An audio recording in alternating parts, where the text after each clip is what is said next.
Well, folks, welcome to the Alienware and NVIDIA GeForce RTX presents Alienware Gaming Saturdays. This is Bullet on the list. With me, alongside is going to be my friend Baba Costa. And yes, it's another Saturday, Baba, and we are back again here for some more Valorant 2v2 TDM action.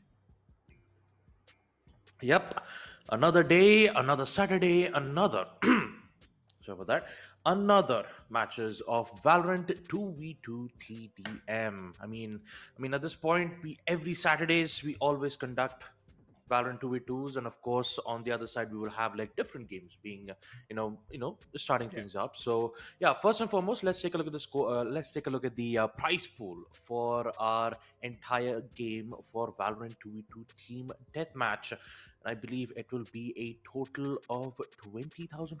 It's 25,000 rupees worth of Amazon gift Yes. vouchers. First place will receive 15,000 Yep. rupees, and of course, the second place, which are the runners up, will receive 10,000 rupees worth of Amazon gift vouchers. Yes, sir. And when we talk about Alienware Gaming Saturday, personally for me, Baba, because I've been fortunate enough to kind of like being associated with this entire IP for around more than 2 years now. So it more of like feels like it's not a Saturday if there's no Alienware Gaming Saturday. If it's a Saturday, it's gotta be Alienware Saturday coming up and getting hosted from the side of the Esports Club. Let's also take a look at our schedule coming up for the Valorant 2v2 TDM action. Let me remind you, folks, again, we are at Dell Exclusive Store. which is located in Delhi. Meet and greet is also happening with Nonstop Gaming, and of course, if you're nearby Nehru Palace, you can go over there and also grab on some selfies, get a hands-on experience on the Dell Alienware M16R2. Talking about the schedule, Solo Monster facing up the side of Zero Frags. SLX is gonna facing up the side of Creatine, sorry. Whiff and Y facing up the team named as Bala. Esports Battleground facing up the team named as Team Bot. I mean, we always talk about this. We always talk about the creative in-game names of these teams, and of course the players as well. Yeah. I mean, at this point, the players who are actually participating for the tournament also wants to create a massive challenge for us, the casters, as well, so that so that we can pronounce their names, we can pronounce their teams' names, and it's such a Yeah, interesting way of yeah, making us pronounce those names. Sometimes it works, sometimes it does not work, but hey, at least for us, we definitely yes, have fun, especially when we look at names like this, especially very creative names coming in from especially on the matches that we're going to see in our nearby Dell exclusive store, Nehru Place, Delhi. So every single yeah, matches of Valorant 2v2 TDM are basically done offline, right? It's basically an yes, entire LAN environment, which means that you don't have to worry about pings, you don't have to worry about yeah. latency, you don't have to worry about glitches, nothing. All you have to do is just set. You can directly look at your opponent. I'm pretty sure that the heat of the moment will also be exciting for every Yeah. single LAN matches that you see in Hmm. 1v1s, especially on a 2v2 team deathmatch. The competition will be fierce because we also have our prize pool that is currently present. So 25,000 rupees worth of Amazon gift vouchers. That is a lot. I mean, you can get a lot of I offers. mean, I for a mean, you two can v get a two lot of TDM, it's a lot. discounts. Yeah. Yeah, it's a Yes. lot. You For can get a for lot of discounts for your favorite accessories if you just heading towards the Amazon stores. But yeah, enough about that, folks. Let us just jump into our first matchup of Valorant yeah. 2v2 TDM, and let's see how well it works out for these two teams. I wish them the best of luck. Yes, folks. Zero Frags facing up Solo X Monster. And on the other side, we have, of course, Neon getting alongside with Reina. But on the other side, coming up from the side of Solo, is going to be Phoenix getting the team up with Reina. Yes, of course, Reina. I mean, we want to calculate the entire, I would say, the pick rate when it comes down to this particular agent, when it comes down to entire Alienware Gaming Saturday for at least for the last 2 years. I can definitely say it's going to be over 90% when you talk about Reina's pick rate. When you talk about the side of Neon, yes, we have seen some of the changes coming into her kit, especially some of the patches that went down live in the past couple of months. Those changes have kind of like restricted her some of the abilities, some of the sliding, especially the abilities. Overall hip fire range has been completely not revamped, I would say, but kind of like has been very spread out compared to what it was previously when she was in the launch phase. Right now, yes, it's going to be a lot of that couple of kills. Actually, a lot of that kills, especially coming up from stage one. Zero Frags leading the charge over here, 15-3, coming up from the side of Sodex Monster. Yep. Already 16 ghost kills coming in from Zero Frags. The headshots are looking very supreme. Stage 2 will be unlocked, which means Sheriffs and Ares will be up in play. A really great headshot coming in from Vulture. We do get to see the Diamond Charm on these Sheriffs. Yeah, really great headshots that are coming in from Zero Frags. You clearly see the precision coming in from these teams. Solo Soul takes outside of Neon Vulture, able to click Savage Monster. Solo Soul at the same time will be able to take down the side of Reina. A lot of that trade is happening at the right time, but look at the lead, man. It's 21-9, especially in stage 2 when there's not that, there's not a lot of the Valorant, sorry, Vandal and the Phantom play coming up. Unless you get in stage 4 or stage 3. It's kind of like that a little bit of that aggressive stance coming up from the side of Zero Franks, which is completely valid at this point in time because hey, it's a TDM, it's a competition. You want to get that lead, a really good clean double back-to-back collateral kill coming up from the side of Neon. Apologies, that was not a collateral. Back-to-back 3 now coming up from S7R. And it's almost, I would say, more than a double lead. 30, almost on 30-13. Tells a lot about the play coming up from the side of Zero Franks, Baba. Yep. Already we are heading on to stage 3. which means that which means the Bulldog will be up in play. So are the Guardians. And once again, S7R currently playing as the Neon just clearly displays his pure sheer of agility and speed, and being able to create like multi-frags, definitely placing them on a very high lead on a 32. Right now it's 33. Great headshots being delivered from Vulture Zera's headshot from the Guardian. And now the lead continues to grow as there is 2 more kills coming in from the side of S7R. So 35 kills in total for 0 frags. And for Solo X Monster, I would say that they are facing major issues because right now they just, every time when they get outside of the spawn, they will be met with either a headshot from the Guardian and they don't have control on mid whatsoever. That's exactly where the healing orbs are present. That's exactly where the ultimate orbs are present. The upgrades from the stairs as well. You have the Judge, which is really good on close range combat. But the Vandals are also present nearby towards the spawn. They could use and try to get the advantage that they need, but I mean, at this point, final stage is unlocked, so you don't have to worry about securing those Vandals, but instead, the Vandals and Phantoms will come to you. 5 minutes left on the clock, 45 kills in total, 0 frags. I mean, 0 frags at this point, they're just constantly getting headshots left, right, and center. I mean, at this point of time, this kind of feels like an absolute domination coming up from the side of 0 frags. 50 to 23. I would say a good play from the side of Solo X Monster as well. But overall, the side of S7R, he looks completely on point today when it comes down to just clicking those heads and getting those frag points onto your team's card. 25 to 53, almost a double the lead in terms of the overall score. Ult is almost going to be ready. You might see the overdrive coming in play as soon as possible. Maybe he will just wait it out. But as the final stage kicks in, just going to be 4 minutes and 40 seconds left on the clock for the side of Solo X Monster to kind of draw this entire lead out and like secure that victory. The slide kicks in. Ooh! Solo Soul goes out and Neon will be more than happy about it. There you go, folks. Not a lot of, I would say, the kind of like the promising play coming up from the side of Solo X Monster at this point of time. Oh, that's a riot gun, buddy. Damn. Yep. 59 kills in total. 1 more kill would secure a total of 60. And I kind of feel like 0 frags could complete 100 kill in a span of 3 minutes. I do feel like it could be a possibility, but looking at Solo X Monster, especially Savage Monster, with a really great first frag, but a trade nonetheless coming in from the side of Team 0 frags. As 7R's speed is definitely making it difficult for Solo X Monster to secure those important headshots. But once again, 62 kills, span of 3 minutes. Solo X Monster, they have a lot of work to do. They need to secure kill streaks after kill streaks in order to make sure that they could get back in the game. But when you look at S7R controlling mid and securing 2 kills back-to-back makes it much more difficult for Solo X Monsters to get back up on their feet. Would you look at that? 3 kills from the Neon. 4 could be a possibility, but no instant denial from Solo Soul. But once again, Vulture Zera, the pressure continues, and Solo X Monster facing major hassles when it comes to pushing in towards the middle itself because they are getting cornered from none other than 0 frags.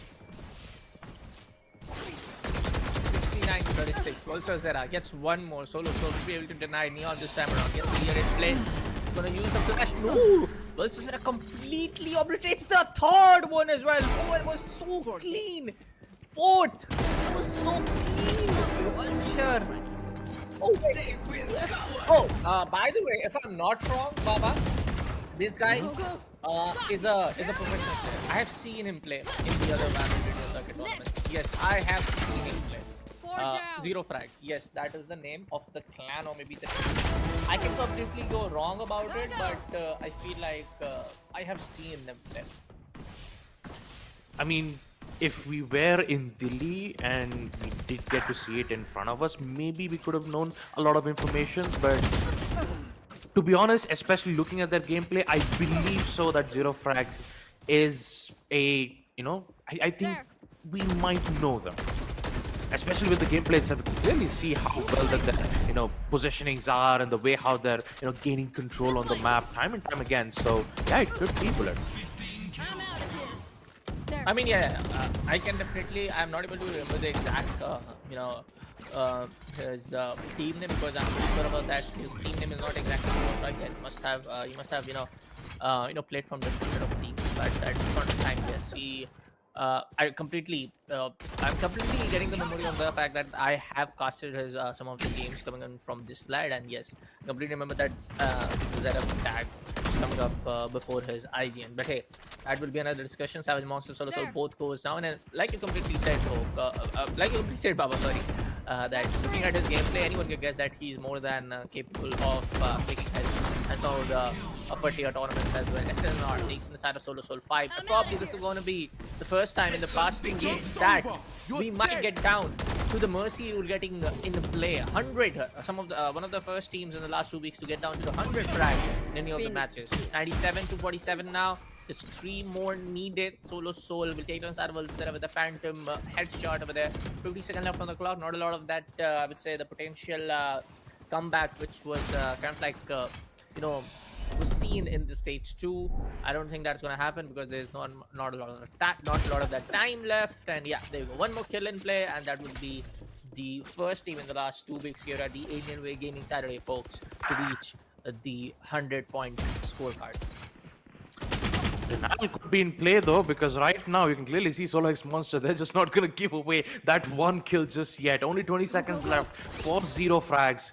All they need is 1 kill to secure to 100, and looks like they will do it eventually. 100 to 52, Team 0 frags will secure the first matchup of Alienware Gaming Saturdays for Valorant. They will proceed to the next phase and compete against other teams who are currently participating. And for Solo X Monster, once again, thank you for participation. You guys have done an amazing job, and hopefully we get to see you in the next future AWGS on Saturdays, where you can compete, improve, and also end up getting some real goodies in the future.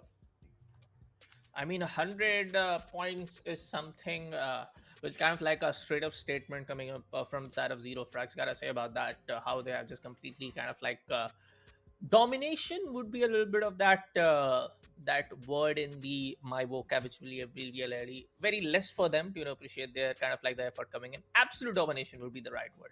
But for now, folks, we'll take a short little break here at the Alienware and Nvidia GeForce RTX presents Alienware Gaming Saturday. Don't go anywhere. We'll be coming up with our next matchup after the break.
All right, folks, welcome back to Alienware and NVIDIA GeForce RTX presents Alienware Gaming Saturdays, where we are back with once again of the second matchup for Valorant Team Deathmatch 2v2. The first matchup itself, it went really well, all the way up to 100 kills. And to be honest, it's been quite a while, especially in this year of AWGS, to secure a total of 100 kills for today. Well, looks like it has been made today, and it's none other than Team Zero Frags who will Yeah. end up securing it. So yeah, second matchup itself, I'm quite intrigued to see what's going to happen, in which every single matches of Valorant 2v2 is currently being held at a nearby exclusive store, Nehru Place, Delhi. Also have a meet and greet with Nonstop Gaming. So if you are at the nearby Dell exclusive store in Delhi, make sure to check out the store. Make sure to check out the latest products of Dell Alienware M16R2. Get your selfies and also get yourself registered for some really great tournaments that are happening right there.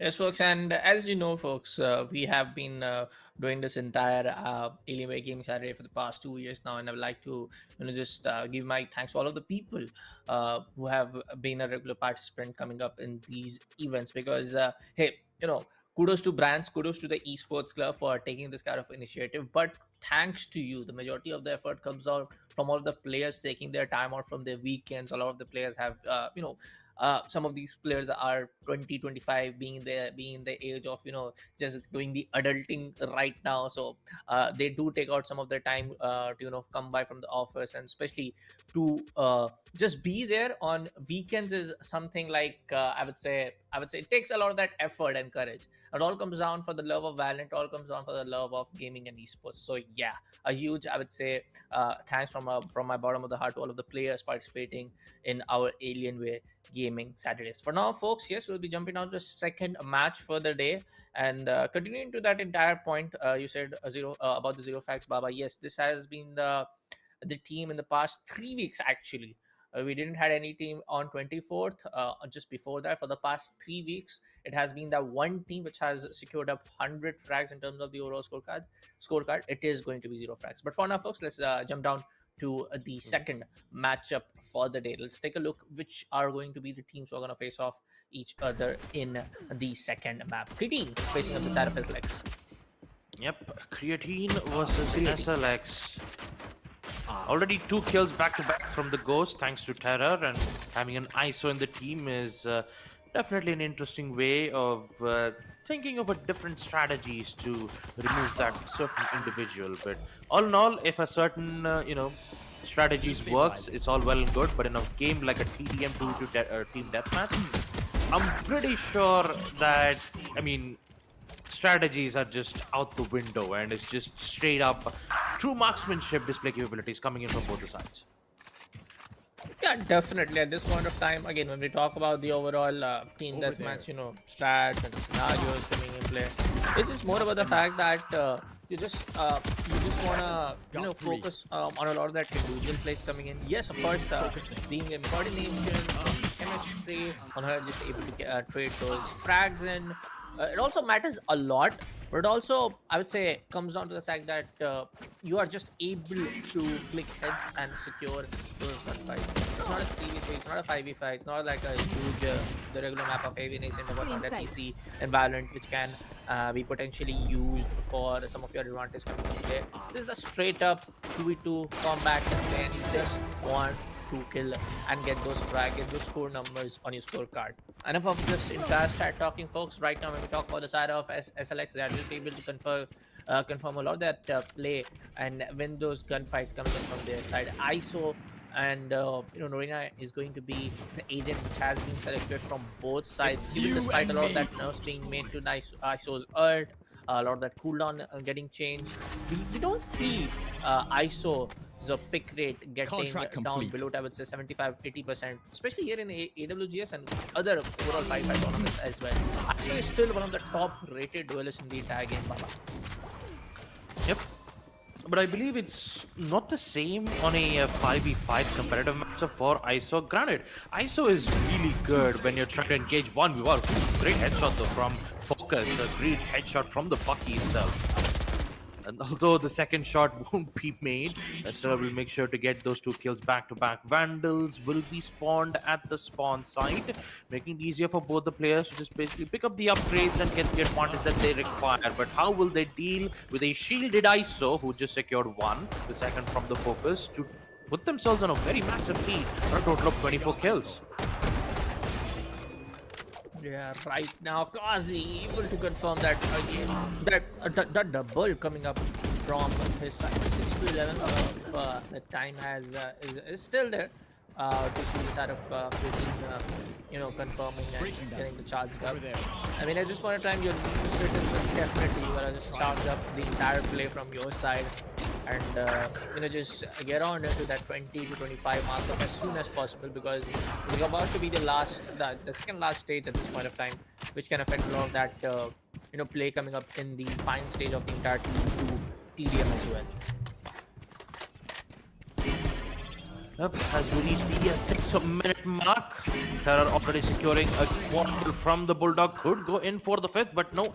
Instant shutdown from Focus's Guardian. 2 headshots. Back to back from the Guardian. A high penetration, which definitely helps in war bangs on definitely players who are playing right behind cover. As the final stage will pick up, Vandals and Phantoms will both be available from both the sides. And upgrades will be available of the Operator and the Odin. Odin near the stairs, and of course the Operator near the spawns from both sides. Although when it comes to the lead, it is still SLX who has control of the situation, and I'm pretty sure that they're playing it as safe as possible. But you can clearly see the pressure that's been creating from the side of Creatine. All the way from mid, secures 2 kills, and this time it's SLX's turn who's facing massive issues, but not for long. As he comes back, he secures 1 quad kill for Mardo Mujhe. Okay, yes. It's the Reina, of course, from the side of Creatine. 5 minutes left, and SLX still holding on to the lead of 35 kills. At this point of time, it does seem like SLX have the upper hand advantage when it comes down to just winning those gunfights when it's absolutely necessary to just increase the entire lead in their favor. Yes, it's going to be the side of Terror to get back those backpack kills coming up from their side, but still a very possible play coming up from the side of SLX to just deny the overall comeback, possible comeback, potential comeback coming up from side of Creatine. Yep. Go Kazi once again. Oh boy, lots of whiffs, but not to worry. And the recovery is in. So is Kazi securing 1, the second from Terror. Alright, once again, back-to-back massive kills on the final stage itself. So 42 kills. Currently, it's not as quick as you did get to see in the previous matchup. It's just both these teams are playing it nice and slow. They're just trying to play accordingly with adaptation. So every time when a player decides to go in aggressive, they'll try to hold their ground and just play accordingly with crossfires. And right now, at this point, every single time when I see ISO's duel fights, it's always the ultimates. And I believe, if I recall properly, it's been a total of 6 or 7 kill contract that's been used from both the sides. And it clearly shows that they would prefer to use abilities much more than the gunplay itself. And that's the thing about Valorant. You always have 2 options. Either you can go guns blazing, or you can do strategic ability usage to basically disorient them and give them the advantage, converting a 50-50 gunfight into a 70-30. Yeah. Let's take a look at sometimes just able to do a lot of that crucial play coming up. Yes, they are able to just get down to just getting there very close. Even 4 to 46 is a very commendable score coming up from an competitive opponent who is just trying to be on the same level of what XLX are trying to do. Kazi able to prove down to 4th. He is able to get that 5th as well. And right now, to 34. It's just not able to even get down to 40. Yes, we do see sometimes when there is a lot of that, that potential, the potential mistakes coming up on the side of SLX, not checking the corners at the right time, not able to, just play on the trade game sometimes even. Yes, they are able to capitalize on all of that play, but at this point of time, it does seem like SLX are going to win this matchup against the side of Creatine. Having their vision. Yep. 2 minutes once again. SLX in a very good positioning from their end too. So I believe it's a 20 kill lead from SLX. On the side of Creatine, though, they are slowly getting themselves back up. You can clearly see that the gap has been being closed up quite quickly. So it's 41 to 55, all the way from 20 kill lead. They've decreased it all the way up to 10, which makes a comeback possibility for Creatine. And looks like it will happen, though, from the Reina. About to go in with the ace, but looks like it will be denied from Kazi. Here comes Terror once again. Immediate headshot being delivered from Focus. And with it, SLX once again having the matters. I mean, basically taking control into their own hands. Kill contract once again for the 8th time in a TDM deathmatch. I mean, in a team deathmatch, of course. But looks like the gunfight will be won by none other than Creatine's Reina. So 45 out of 59. I mean, the massive problem that would come by from Creatine has to be ensuring that they wouldn't get traded out. If they do get traded out, make sure it's as less as possible and create multi-kills multi-kills after multi-kills as best as possible. But right now it's SLX's turn, where Focus have secured a quad kill. We could go in for the fifth. Oh, that's unfortunate, as the operator does not find its mark. The ace will be delivered, and so is the timer taking down to 45 seconds, favoring for SLX.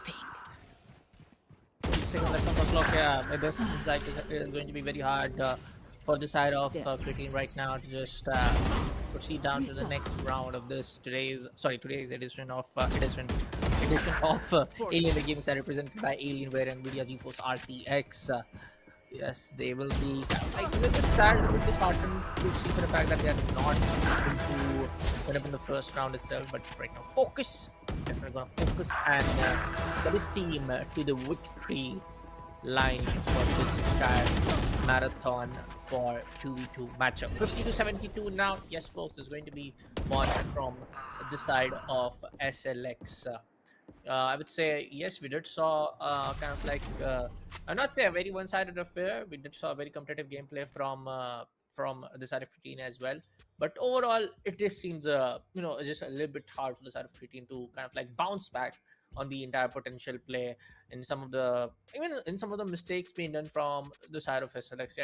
They were just not able to capitalize on all of them. They were able to definitely capitalize on some of it to get down to the 50 markup, but not able to capitalize on a lot of that potential.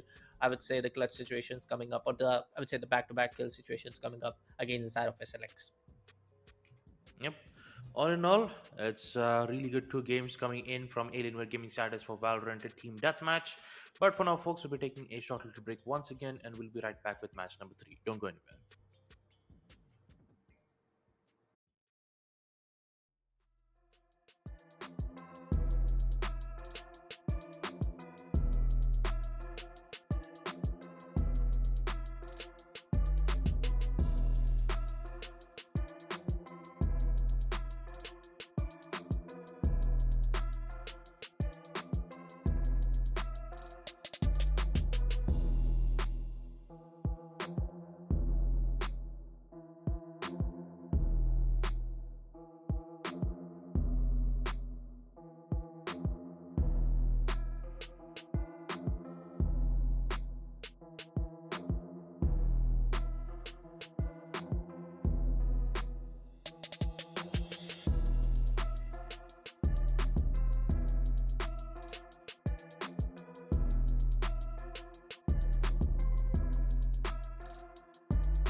Hey folks, welcome back to the Alienware and Nvidia GeForce RTX presents Alienware Gaming Saturday. Yes, folks, we are back after a short little break, and yes, we have seen a couple of matches which has kind of like been a little bit one-sided, a little bit competitive.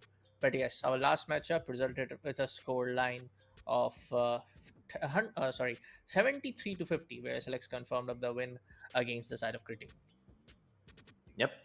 Two matches back to back. We did get to see some amazing play styles being delivered from all the four teams. But when it comes to a schedule for Alienware Gaming Saturdays, especially for Valorant, it's always a best of one single elims, which means one chance, Yes. one opportunity, and you know, only one spot to proceed to securing the Yeah. first place of AWGS. So, all in all, I have to say that we will be having a very long matchups, which means that we could see maybe a best of threes or a best of five grand finals where we could witness who would be crowned as the champions for AWGS. It's usually very rare to find these because most of our online streams we Yeah. basically take a look at all five matches in total for Valorant. Never really do we get to see who wins the grand finals. So I'm quite curious and also quite excited to see who would be the winners for this week's Alienware Gaming Saturdays. And also, Yes. there's a lot of tournaments happening right now, so get yourself registered. If you're nearby in Delhi, make sure to take a look at the nearby Dell exclusive store at Nehru Place, Delhi. You also have a meet and greet with Nonstop Gaming, so if you are here, make sure, if you are in Delhi, make sure to check out the store, get yourself registered, take your selfies with your famous influencers, and of course take a look at the greatest products of Dell Alienware M16R2. I mean, we are here at the broadcast, so it wouldn't be a mistake to call it like if you are here at the Alienware Gaming Saturday venue.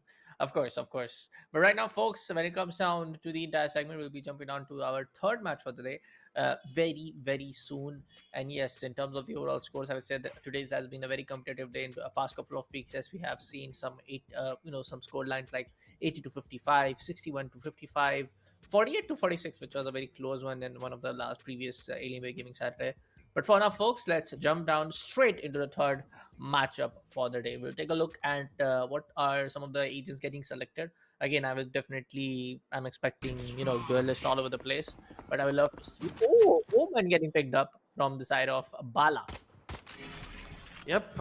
It's very rare to see a controller being picked in a team deathmatch, but hey, there's a first time for everything, and it's been a really long time since I've seen a controller being picked, especially in Yeah. AWGS. But when it comes to the first frag, it will be none other than Whiff and Vibe who will deliver the first blood, and a quick frag will be delivered from Amindra Bala, playing as the Omen.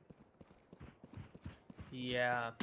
And if I'm not wrong, we have probably one of the female players in one of the teams, because the IGN suggests the name Tanisha play. So it's great to see all of the girl gamers also supporting this kind of initiative coming up from that esports club and Alienware India. I mean, the Bala is able to use the teleportation and very neatly at this point of time. The two guys don't have an idea about that. This lad is coming up from the corner. Definitely, Reina will be taken down in an instant if he gets an angle. But no, maybe I spoke so soon. He gets the chance. He's not able to land up those confirmed shots. None of that cautious and the passive play is happening right now as we proceed down to stage number 2. Yep, stage 2 unlocked, Ares and Stingers. And of course, let's not forget about the very true one-shot Sheriff in close range, which could deliver some massive blow. And you can clearly get to see that in Tanisha's perspective, because that is 2 headshots of Sheriffs back-to-back. The thing about Sheriff is that you always need to be patient and you need to be prepped and prepared in order to secure those important headshots. Unfortunately, it won't be, as the trade-offs will be delivered from Nightmare. But taking a look at the scoreboard itself, it is 7-5, which means that Whiff and Vibe still has the chances to come back. Beautiful placements of the smokes, being able to block important lines of sight and providing them with some wacky information. But looks like Aminder Bala has a lot of problems to deal with because he is just 15 HP. Vulnerable and Paranoia, both of them delivered at the same time, but it will be Awake who will secure one, and the second with an immediate trade-off being delivered from Nightmare. Yeah, and it's great to see this kind of like a very competitive gameplay coming from Rosa. Tanisha is able to secure one, trying to get confirm with the second one as well, but Bala will be more than ready to get the trade up pretty neatly. You see a little bit of that. I gotta say, the flex. That is a mortal charm. Mhm. I mean, I'm not able to get out of gold. Sometimes I envy them. Sometimes, Baba. Yes. Just sometimes. I mean, reaching to an immortal rank, especially in a Valorant, is a very challenging task for the players. And being able to secure the rank while grinding on a daily basis, practicing their skills every 20 minutes, it's like you wake up, you go for a jog, and you do training sessions playing Valorant. That is the level of dedication that very high players do, especially when you reach on immortal and diamond players. So yes, me and Bullet together, we definitely admire their grind, their efforts, and being able to showcase their true skills in AWGS as well. But yeah, focusing on the match, it is once again the controller delivering 2 kills, 3 kills from Bala. With the help of his bulldog, he might go out ending securing another 4th kill. But look at the patience that's coming in from this man right here. Waiting for the smoke to dissipate, and once it does, he will reveal his element of surprise. At this point of time, it just seems like a very competitive play. Tanisha needs to confirm Nightmare. Bala with the Vandal in play gets the 4th one indeed. He's able to get the 5th one, he was more than ready. Just beside the spawn area over there. Tanisha plays able to confirm the side of Bala, ending his backpack for. Yeah, there was 4 backpackers coming in from the same lad. So, getting in the final stage where scoreline is 16-14. Things are about to get really intense right now, Baba. Yep. Things are about to get intense as Bala once again with the ace that he had delivered from the Vandal ensured that they would be in the lead. But when it comes to Whiff and Vibe, they can still recover it. All they need is just 3 kills in order to put themselves back up on the lead. And looks like the kill contract could be the equalizer here. But will she be able to win the fight against the Odin Bala? Looks like that won't happen. But an effort was made. 18-15, Whiff and Vibe, they are slowly reaching to their destination. And Bala is just, from the side of Team Bala, they are just making sure that it will be a difficult task for them. My old friend. Let's see. At this point of time, anything can happen. If you ask me honestly, anything can go right or wrong for both sides. It's 20-16 now. Bala able to get that 4-point lead, which can be really crucial because this is the final stage. Yes, it is like 4 seconds are still, sorry, 4 minutes are still on the clock, but getting a lead where your other team is very much close down to maybe just confirm up you up for some double back-to-back frags, and maybe they can get up to the same point. It's going to be very crucial at this point of time for Bala to confirm and maintain this lead. Tanisha steps up, Nightmare goes down. 18-pointer coming up from the side of Bala. He knows for a fact that he's going to find her, and yes, he gets the audio cue, and she will take down Omen as soon as she gets the chance. Yep, 3 kills to Tanisha, 2 more to secure the ace, and looks like that could be a possibility, but no, there's a lot of Whiff shots. And Nightmare definitely ensures that the trade-up will be made. 24-20, still Team Bala is holding on to their lead, and Whiff and Vibe, they have to figure out a way to break the cycle. Teleports will be made. Once again, confusions arise. So is the smoke blocking lines of sight, and both of their locations still not revealed, which could give them an important opening for Team Bala. Here's the foot noises. They know exactly what's happening. Misses the first, and here comes Awake, punishing not being able to secure that first one. And here comes Bala with the Odin, 2 sprays, and just like that, back to the spawn room. Cover going out. At this point of time, it does seem very crucial for both sides. It's not a very huge lead, but it is a lead which leads a little bit of that, more of that, just going inside and doing a lot of that play. Wow, it's just, yeah. Nothing, Bullet. It's just that, like we've been casting AWGS for such a long time, and we've never seen Omen used from the shadows in a team deathmatch. Yes.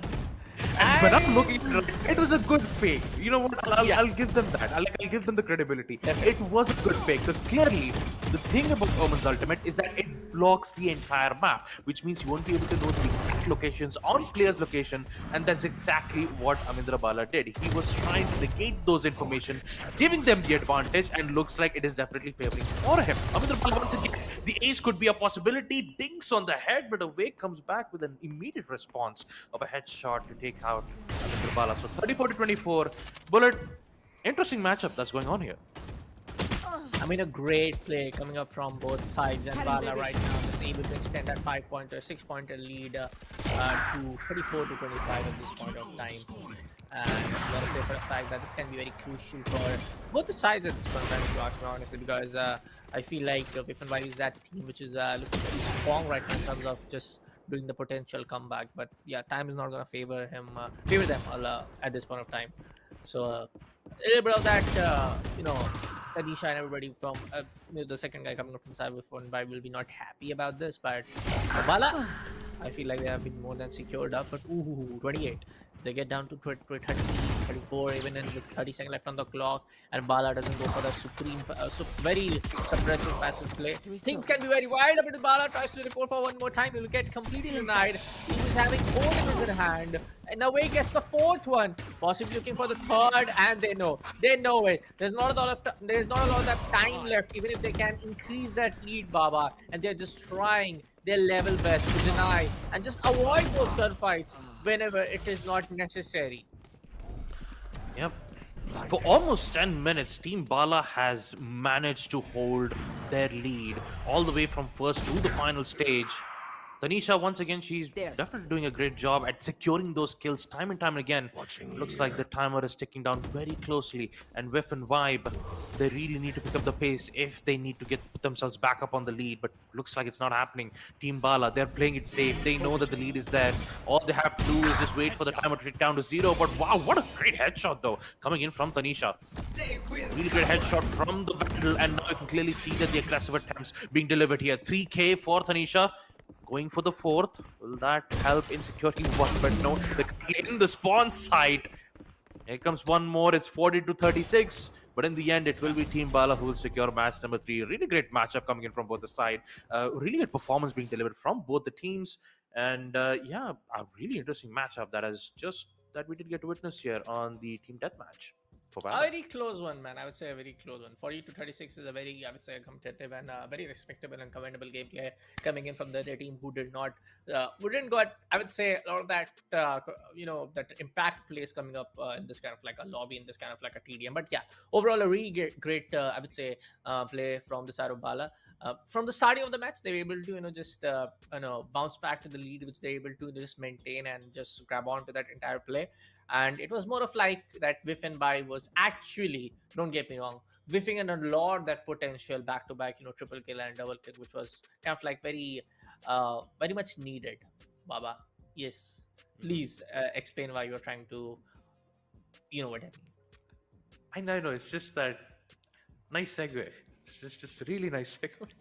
I really like that, the reference one. Getting that reference one is actually a really tough one, but yes, you're learning, so that's good. That's why I was just smiling because of that. Cool, folks. This, of course, jokes and the banter will go on, but we'll take a short break here at the Alienware NVIDIA GeForce RTX presents Alienware Gaming Saturday. We'll see you after a short break.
All right, folks.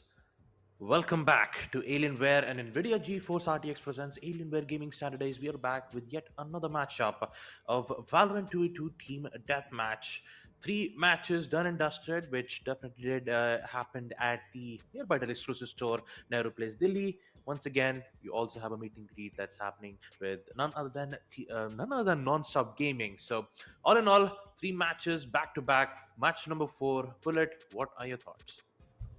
I mean, my thoughts is very simple. Yeah, we have seen, I would say, everything in terms of the overall potential, domination, potential kind of like a very competitive gameplay coming in from these teams. So I'm just hoping to see some very intense. I mean, one team at 12 points, the other team is just trying to chase it down at 10 or 11 points. So that is kind of like a matchup that is still yet to be seen. But in terms of straight up one side domination, we have seen the first matchup, 100 to 59 coming up from the side of Zero Frags against Solo. SLX facing up the side of Creatine 73 to 50, a very intense game as always. But yeah, overall score was a little bit, just a way I would say, much more one-sided coming up from the side of SLX. But Bala and Whiff and Vive 40-36. I mean, very intense game overall. It will be a little bit disheartened for the side of Whiff and Vive. Tanisha and her teammate. I would say we don't usually see a lot of the girl gamers coming up to these kind of events. So kudos to them for stepping out and making time in a weekend like this for supporting this kind of initiative coming up from Alienware, Nvidia GeForce RTX, and of course the one and only, the best in the business, the Esports Club. Yep. Once again, huge shout out for the Esports Club for hosting this event. And if you want to take a look at next future tournaments or next future matches that you want to register, make sure to check out their website. Make sure to check out their Yeah. Instagram socials, their Facebooks. Link is down in the description below.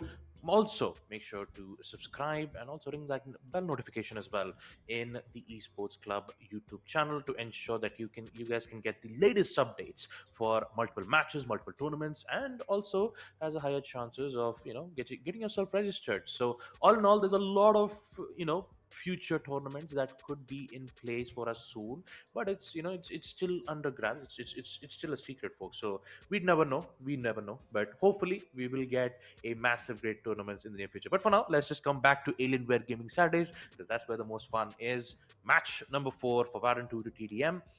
I would say when it comes to agents, Bullet, what do you think Yeah. the types of agents would we expect to see here? I mean, we did see Omen as the controller. We most of the time we always expect to see a duelist, and when it comes to duelist, it's either an ISO or a Reina. Never really Jet. Most of the time, it's very like conditional to see Jet being played on TDM, but mostly it's either ISO and Reina. Never really did we get Yeah. to witness KO nor KJ. KO, KJ, Chamber, rarely, yes, but not a lot. We've never seen Clove being played. We've never seen Vice being played. And of course, we haven't seen the newcomer Teho being in play for Alienware Gaming Yeah. Saturdays. I mean, Teho is. His ability is just so massive. He can just clear out the entire place. He's way much more powerful on site control, site retakes. He's been very Definitely. powerful. But on a team deathmatch, of course, it's heavily focused on positionings, peaks, and of course the multiple types of peaks that we know: quick peak, long peak, crouch peak, and of course my all-time favorite, Ferrari peak. What is Ferrari peak? It's simple. You just see a player just peek in just 0.5 seconds, and next thing you know, you're back to the drawing board. And why it's not called F1 peak? Because that's yeah. Hmm. Yeah. Or I mean, maybe I still or remember. maybe I still remember. rocket launch peak. Dude, look, a rocket launch peak, it comes from the race. And speaking of race, why isn't race here? I just realized. I've talked every single agent. Then Yeah. afterwards, I realized where is Raze? Her explosive ordnance, her satchel charges being able to, just quickly Boombot. get into boom bot, quick positionings. Why don't we get to see Raze here? And of course, Raze has been played so many times on a map Yeah. like Bind. Why don't I see Raze on 2 to team deathmatch? Come on, folks. You have a lot of options. You have a lot of agents that is currently present in Alien Gaming Saturdays. You Yeah. guys can pick anyone. And I'm But just again, hoping that match number 4, I don't want to see ISO, I don't want to see Reina, I don't want to see Jet. All right. pick with the most off-meta champs or off-meta agents and just go with it. Go with the flow. I'm pretty sure it will be an amazing one to look at. Well, I thought for a second that I broke my watch tile, but yeah. Oh Anyways, no. coming back Rip watch. to the coming back to the Moment Alienware of Saturday, silence. folks. Sorry. We will be jumping down straight into the game for now, folks. The fourth matchup for the day. And yes, we'll be taking a look at the team measures. Yeah, talking back to the discussion, we do want to see some really good agent variation when it comes down. But right now, you want to take a moment of silence for my watch tile, Baba?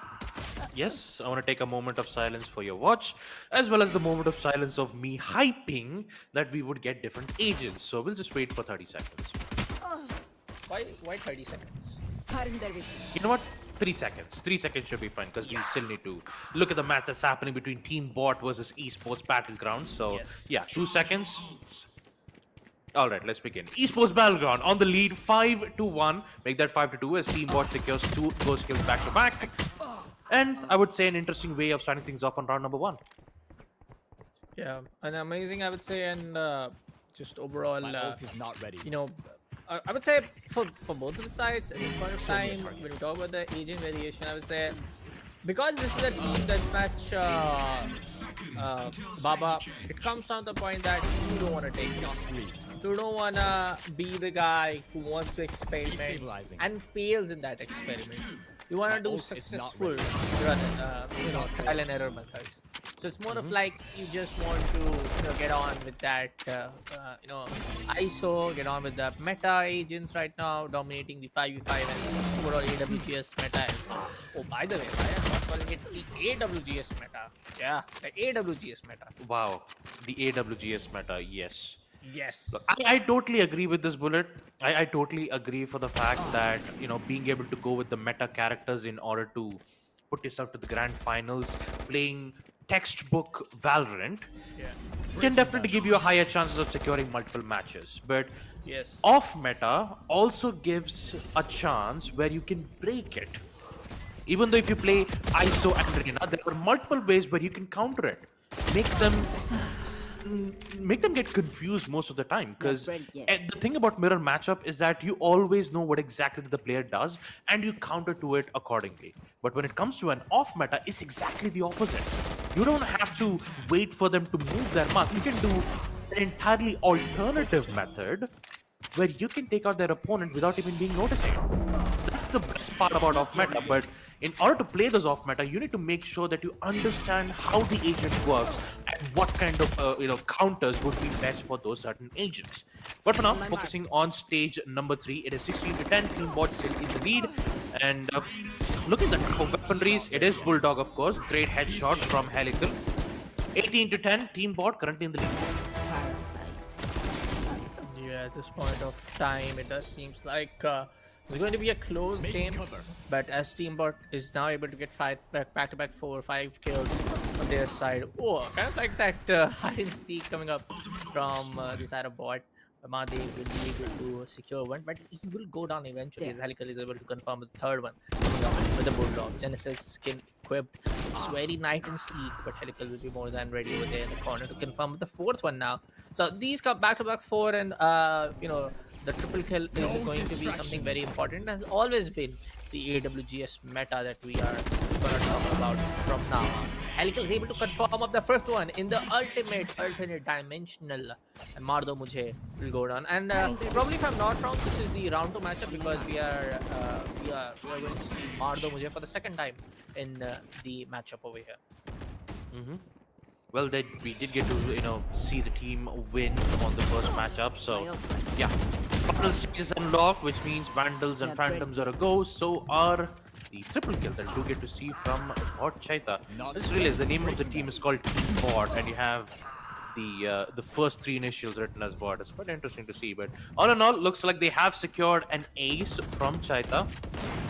31 kills in total as Esports Battleground. They are slowly losing the grasp and they're slowly losing the battlefield. So they need to recover it ASAP because they only have 5 minutes left to do so.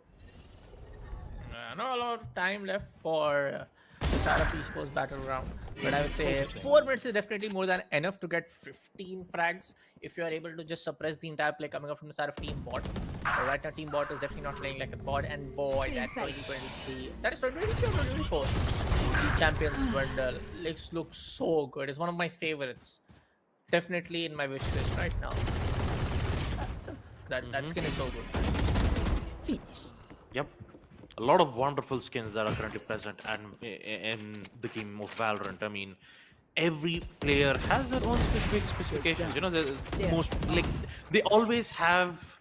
Like, say for an example, from Monday to Saturdays, you would have one specific desired skin every single day for your specific needs. So I mean, the skins for Valorant is really good. But yeah, all in all, let's just focus on the match once again. 37 kills for Team Bot and 18 kills for Esports Battleground. 4 minutes left, and interestingly enough, Team Bot are playing it nice and easy. Stealing sight. At this point of time, this seems like a lot of that play can get very impactful from the side of Esports Battleground, but they need to realize it as soon as possible, because at this point of time, if you're not able to kind of like do that retaliation and be on that aggressive stance, even if you're not able to be on the aggressive stance, you just need to make sure that you're able to get those kills. ISO triggers the ultimate, and for the second time, he's gonna be very much successful in doing so and confirming up the kill in the ultimate play. Destabilizing. Yep. 41 kills side of Team Bot. Great headshot coming in from Helical. Almost about to get the second. No targets. Kill contract is available for Team Bot. Maybe Helical could use it to capture one of them to engage in a 1v1 isolated gunfight, which could help Team Bot secure even much more lead, but not to worry, he's not going to use it. No He will use it right now to try to catch Mahadev, in which he does. The problem is, Mahadev has an open, sprays and prays, and Mahadev made sure that he will secure the kill. So is the ISO securing a second kill on the side of Team Esports Battleground. Yeah, that's going to be a very close one right now, folks. Not a close one, but potentially the comeback, the retaliation play is completely getting denied, if you ask me honestly.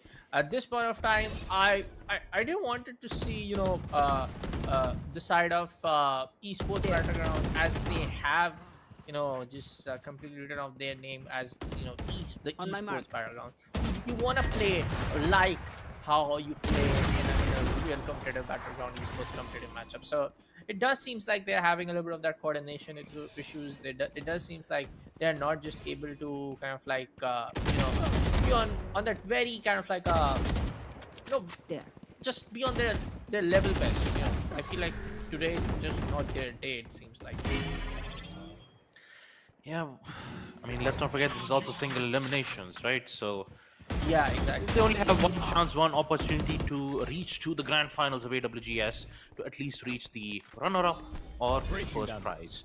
And the prize pool itself, it is massive for a Valorant 2v2 team deathmatch. 25,000 rupees prize pool. It is a lot. And I can clearly understand why you have to go accordingly to the meta-wise when it comes to the agents. But yeah, focusing on the match as of now, 53 kills, make that 54 as Team Bot secures yet another massive lead. And for Esports Battleground, once again, not being able to recover it properly. Charita, 2 kills back-to-back from the AWP. One more kill, ace could have been delivered, but a missed flick. Not to worry, fall back, Odin is present, so is the patience from Charita. The ace will be delivered. It looks like some of these plays are kind of being very one-sided, and yes, this overall match right now has the score suggests sorry, it's almost going to be 60 to 36 very soon. So you know, almost a double of the difference coming up from the entire team of you know, the side of Team Bot. So it wouldn't be wrong to say for a fact that it is a very entire matchup that has the case of the entire, I would say, the play coming up from the Team Bot and coming up from the Esports Battleground. Yep. Well, with only 10 seconds left, I'm pretty sure that it will be none other than Team Bot to proceed to the next phase of Alienware Gaming Saturday's 2v2 team deathmatch for Valorant. Yeah, a massive lead being delivered from Team Bot, and also some great performance being delivered from both the sides. 64 to 39 is the score count. And with that, Team Bot, congratulations Yeah. to them. They will head on to the next phase of Alienware Gaming Saturdays. And once again, really great efforts being delivered from the opposing side. They did give a Yeah. really tough fight to the opposition. But hey, the show must go on, which means that one team has to be eliminated out, and unfortunately, it has Yeah. to be that. I mean, this was a second round matchup, so yeah, they definitely kind of like. I won't say they lived up to the expectation. Everybody comes down to a tournament register for this kind of initiative, and uh, you know, just wants to win the entire tournament and win the entire title for themselves. But they have to just settle down of just making peace with the entire situation that they are just not able to get ahead of the round number two. But for now, folks, we'll take a short little break here at the Alienware and Nvidia GeForce RTX presents Alienware Gaming Saturdays. Don't go anywhere, folks. Don't go anywhere. We'll be coming up with the round two matches very soon after a short little break.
Well, folks, after a short little break, we are back here at the Alienware and Intel presents NVIDIA. G4 RTX presents Alienware Gaming Saturday. Yes, folks, we're back on the desk. We took a little long break, but for now, folks, we'll take a schedule for the entire round 2 matches coming up at today's broadcast for Alienware Gaming Saturdays, presented by Alienware and NVIDIA GeForce RTX. Yep. 4 matches for today. We have Drex CB Duo versus Zero Frags, Balls United versus Monsters Abusers, Jak Janbas versus SLX, and of course the last matchup, Joker versus Bala. Drex B2O facing up Zero Frags. I mean, these are some of the, I would say, very, very creative names that you will see when it comes down to the AWGS. But yeah, talking about the AWGS meta when it comes down to Valorant 2v2 matchup, yes, it's all about the duelists in place. Only for like a couple of matches that we have seen, not a couple of, just one single matchup that we have seen Omen getting picked up by one of the teams. That was probably the side of SLX facing up. Yeah, there was in the match of SLX facing up the side of Creatine, sorry. Yep. So I believe 4th matchup will be underway, folks. So without any further ado, let's just jump into 6th matchup for Alienware Gaming Saturday's 2v2 Valorant team deathmatch. So yeah, I do have to apologize. I did say 4th, but no, this is the 6th match. Most of the matches are currently being held off stream, which means that the online stream was 4th. But yeah, currently the total round is basically 6th. Either ways, let's just focus on match number 6. Zero Frags versus Drex CB Duo. Yes, sir. Next gets themselves a PB. For Zera, ooh, Sugar Daddy goes down. Oh! Okay, having a little bit of fun, also Zera. Yes, folks, this is the round number 2 game. We have seen Zero Frags in the first matchup of the entire broadcast that they're able to secure, say overall in terms of the, dominating the entire opponent team. So might be the same case, but we have to take a look on what Drex B2 has to offer in this 2. Yep. 8-3 already on stage 1. Sheriff's upgrades being picked up from the spawn itself.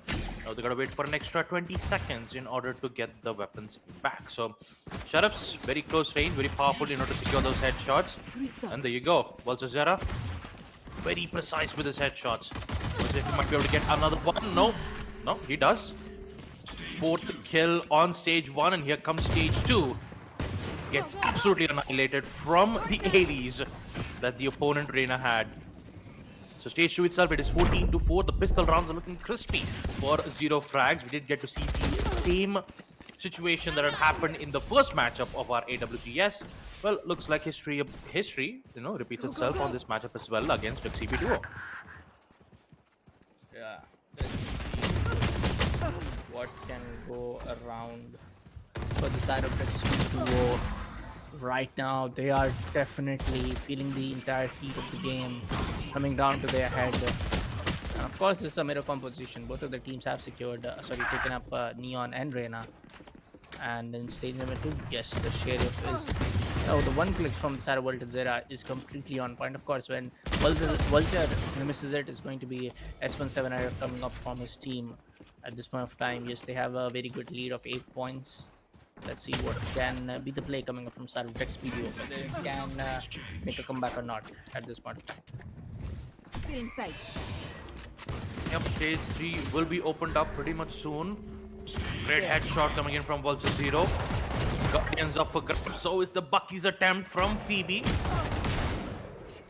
Turns out the close range is very powerful for a shotgun. But medium and close range, you need to ensure that you land your shots, especially at headshots. 22-15, Zero Frags once again still in the lead. Stage 1 was where they definitely mastered their pistol skills, especially with the Ghost and the Sheriffs. He's got to be really careful though, but ooh, wow, that's a really great shot coming in from S7R. The Guardian in close range, very difficult to pull those shots off. You need to be very precise. And if you make a mistake, then it's all over. Yeah. At this point of time, it does seems like the side of Zero Frags are, and we have talked about this previously in the previous matchup as well. They are that one team which has a lot of that competitive experience when it comes down to the Valorant. They have definitely have a lot of that. I would say the experience of handling these kind of situations when they are not able to display their sheer momentum. At this point of time, it is just going down very well for the side of Zero Frags. They were in the 8-point lead and the entire game kind of like went on to second stage. Oh, what was that shot? Okay. There. Boy, oh, He definitely has an aim. Like, his name might be Vulture Zera, but his aim is truly like a hawk. That headshot was just something else. that was. Whoa. I don't know. It is an absolute domination coming up from the side of Vulture Zera. Boy, oh boy, look at that. 39 to 22. This is definitely not getting up in a comeback. I'm really sorry to say. This is absolute domination. Yep. The performance from Vulture Zera, especially on close range from the Vandal. Recipe Duo once again. They have a very big challenge here, and it is not easy to pull it off. S7R all the way from the backside secures 2 kills back to back, providing him his quad kill. About to reach his ace, and looks like he might be able to find one. No, Vulture Zera all the way from the backside ensures that both of them will be removed out, and the lead would still be theirs. And it's not forgetting, Zero Frags are the team that have completed 100 kills in the first match of AWGS. Maybe we could see the same thing happening on match number 2. It could be a possibility, but only time will tell. 5 kills for Vulture Zera once again. The kill streak continues, and the shots are looking supreme. Oh my god, look at the play. At more than 8 kills, as in Valorant 2v2, it won't display you the 8th, probably 9th or the 10th one over there, but he is going bonkers at the moment. He's just absolutely shredding the entire play. A great offensive turn of events, and now TB will eventually get up that first frag from this after a really long time, but no, eventually. Oh my god. Yep. You know, when a player is in form and lands 2 headshots in a single spray, yeah, that's retreat, fall back. CDBO once again, no offense to them, they've been doing a phenomenal job on the second stage itself. Sure, pistol really didn't work well in their favor, but the second and third round they did hold their ground. They did try to secure a kill or 2, but once the final stage appeared, and once we did get to see a huge barrage of multi-kills that has been delivered from Vulture Zera, it is, I mean, at this point, the whole match is already pretty much determined who wins this matchup. I mean, it is pretty much Zero Frags, but yeah, Recipe Duo, do not be disheartened. Hopefully, we might see. Hopefully, I want to see you guys come stronger again once we have our AWGS on Delhi. But I'm pretty sure that this matchup is going to be great. Yeah. I mean, at this point of time, it does seems like it's going to be really hard. I mean, when you are able to give up a good competition, when there's a close game, yes, you'll be very happy about it. But this is an absolute one-side domination, man. So don't get me wrong. Yes, Recipe Duo will be not happy about their performance coming up in this game, and you shouldn't be. At this point in time, you should be thinking, hey, why we are losing these guns? Why we are just not able to, play in a lot of that, that turf that we are able to at least secure some multi-kills coming up from their side.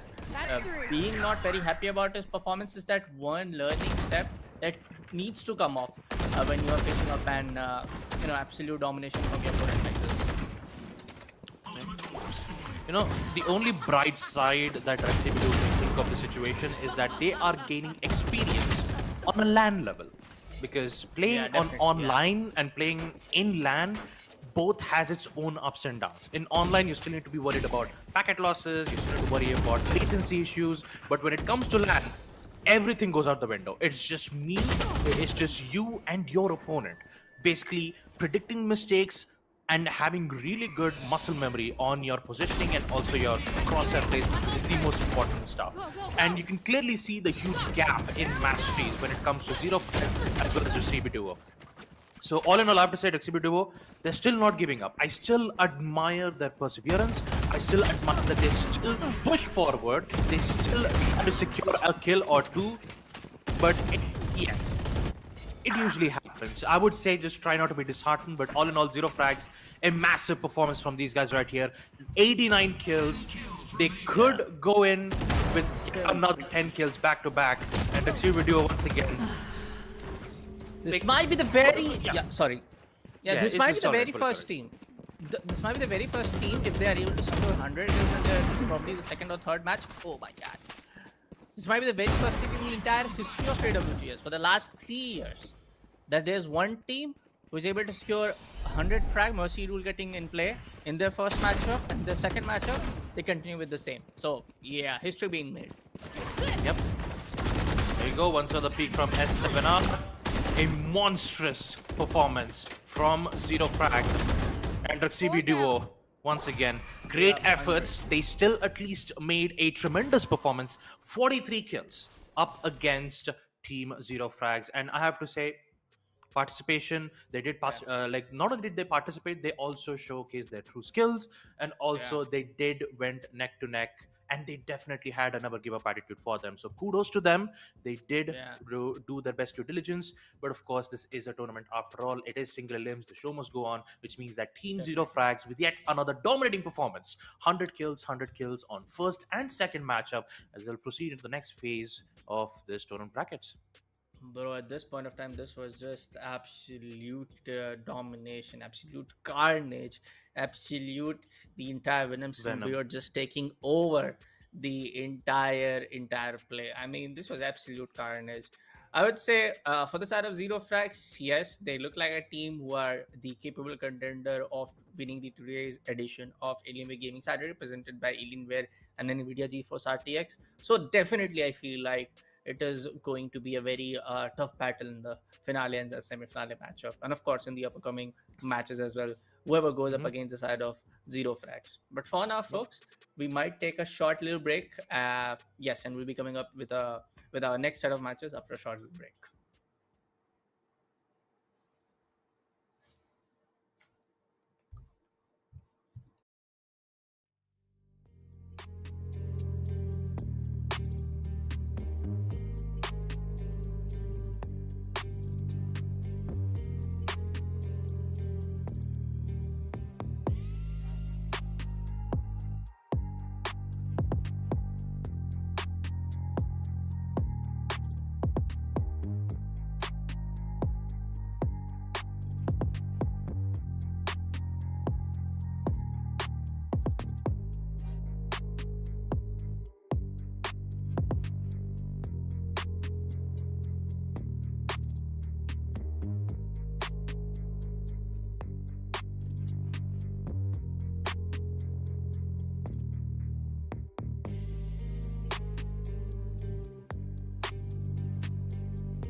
Well, folks, welcome back to the Alienware and NVIDIA GeForce RTX presents Alienware Gaming Saturday. I'm Bullet. I'm back with Baba Gusta on this. Yes, another straight up domination coming up from the side of Zero Flags in the last matchup, folks. And history has been made so far as I can clearly remember in any of the titles, whether it's any other title, any other FPS, and any other sports game which has been part of Alienware Gaming Saturday.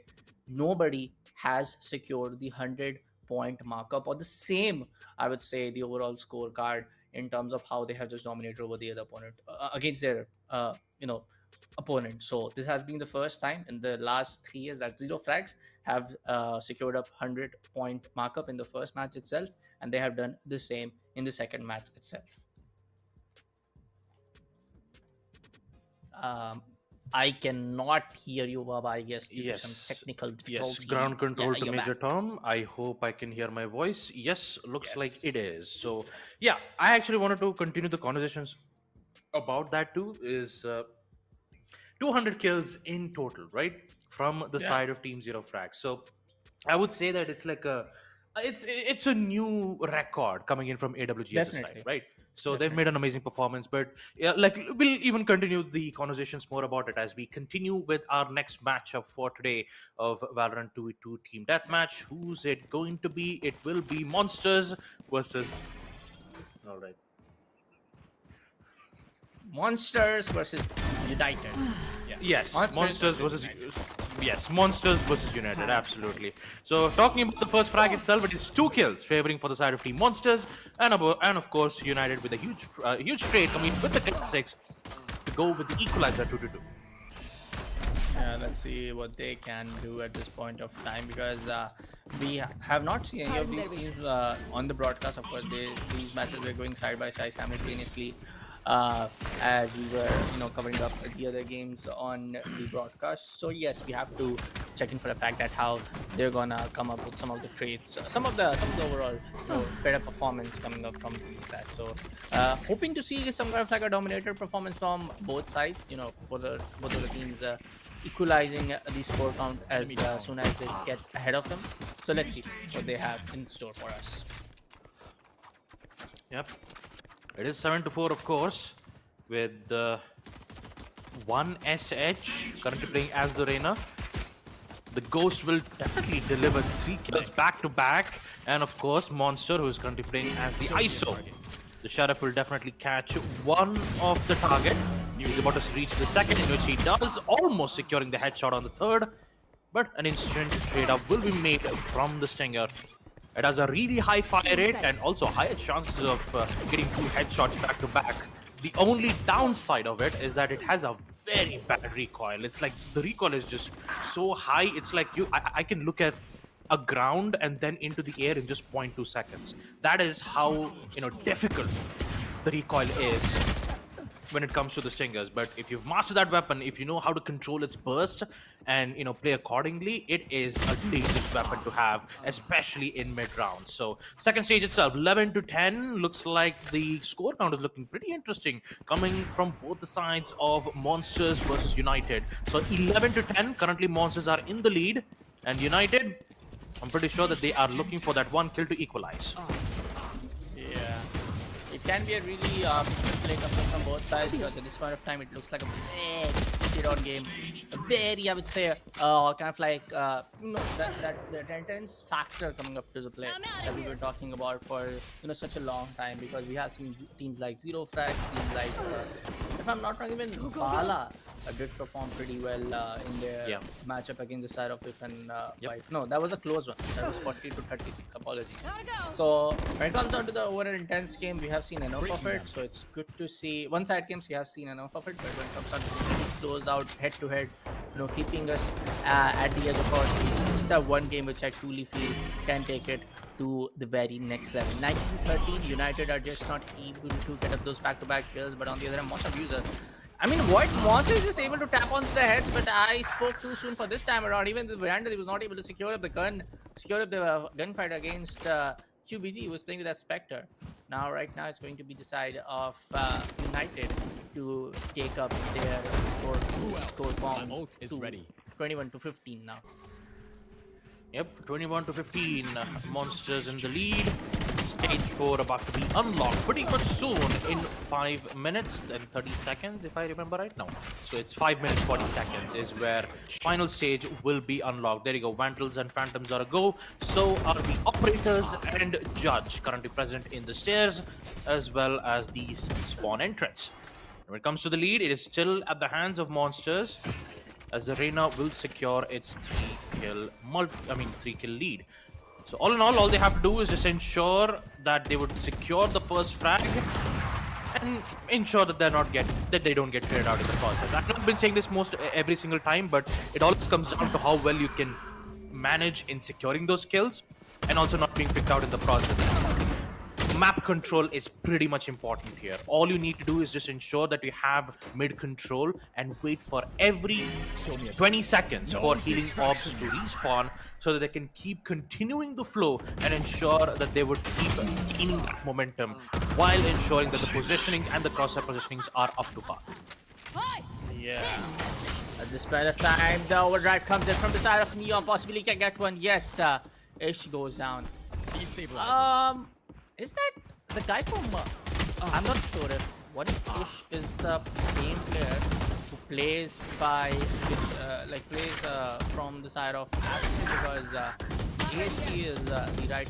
Asterisk, right? Asterisk, yeah. Yeah, Asterisk, yes. Another very well-known team in the Valorant tournament. And also, like, there's a lot of upcoming new talents as well coming in from the side of Team Asterisk. So it could be him. We're not quite sure. I mean, it's like the data is not that accurate. But yeah, I do have to believe that AST stands for Asterisk. And Yes. yeah, it could be Bullet. It could be. Yeah, but at this point of time, the team is not going to help you because this is a 2v2 game. And you have to kind of like rely on a lot of that individual with whom you are playing the tournament right now. So I would say definitely it will be that one individual to looking for definitely at this point as Monsters are leading the entire game for themselves. Yep. Here comes the ace and also the follow-up kill from One-Ash. 3 minutes left. 3 minutes and 30 seconds left for them to deliver the shots. And of course, when you have a Vandal in hand and when you're in form, being able to deliver those shots back and forth just brings like the next level of satisfaction. It's 39-27. I would say, it would be really good to see Monsters go up against Team Zero Frags. It will be an amazing match to look at. Don't you think, Bullet? Yeah, definitely. I mean, if it's that one team who is able to secure at least one double of their opponent team is able to, yes, this is the one of the grand finale which you don't want to miss, which I feel can be one of the tricky players. You don't every time you don't expect like there will be that one team who will definitely dominate the other team because they have mid history. Of course, histories and rules are meant to be broken, meant to be rewrite in their own segments. So yeah. Yep.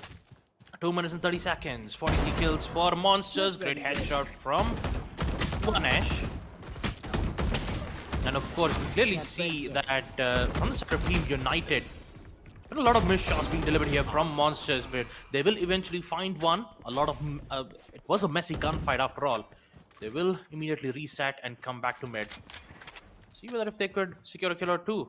It looks like One-Ash will be able to pick up the operator, which means that long-range fights is a go. So is the Vandal shots, which will be currently present. Yeah, let's see. Of course, he was able to secure one, able to secure two.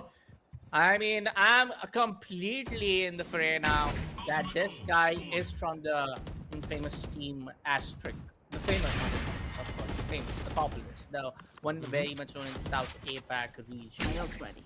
Right now, no sort of either somebody coming in from the left wing gets the elbow, tries to go for the pre-fire, will be taken out eventually. Oh Okay, wow. my god! That was and the hip fire. Not an hip fire exactly, but a no scope. Absolute no scope. Boy, oh boy.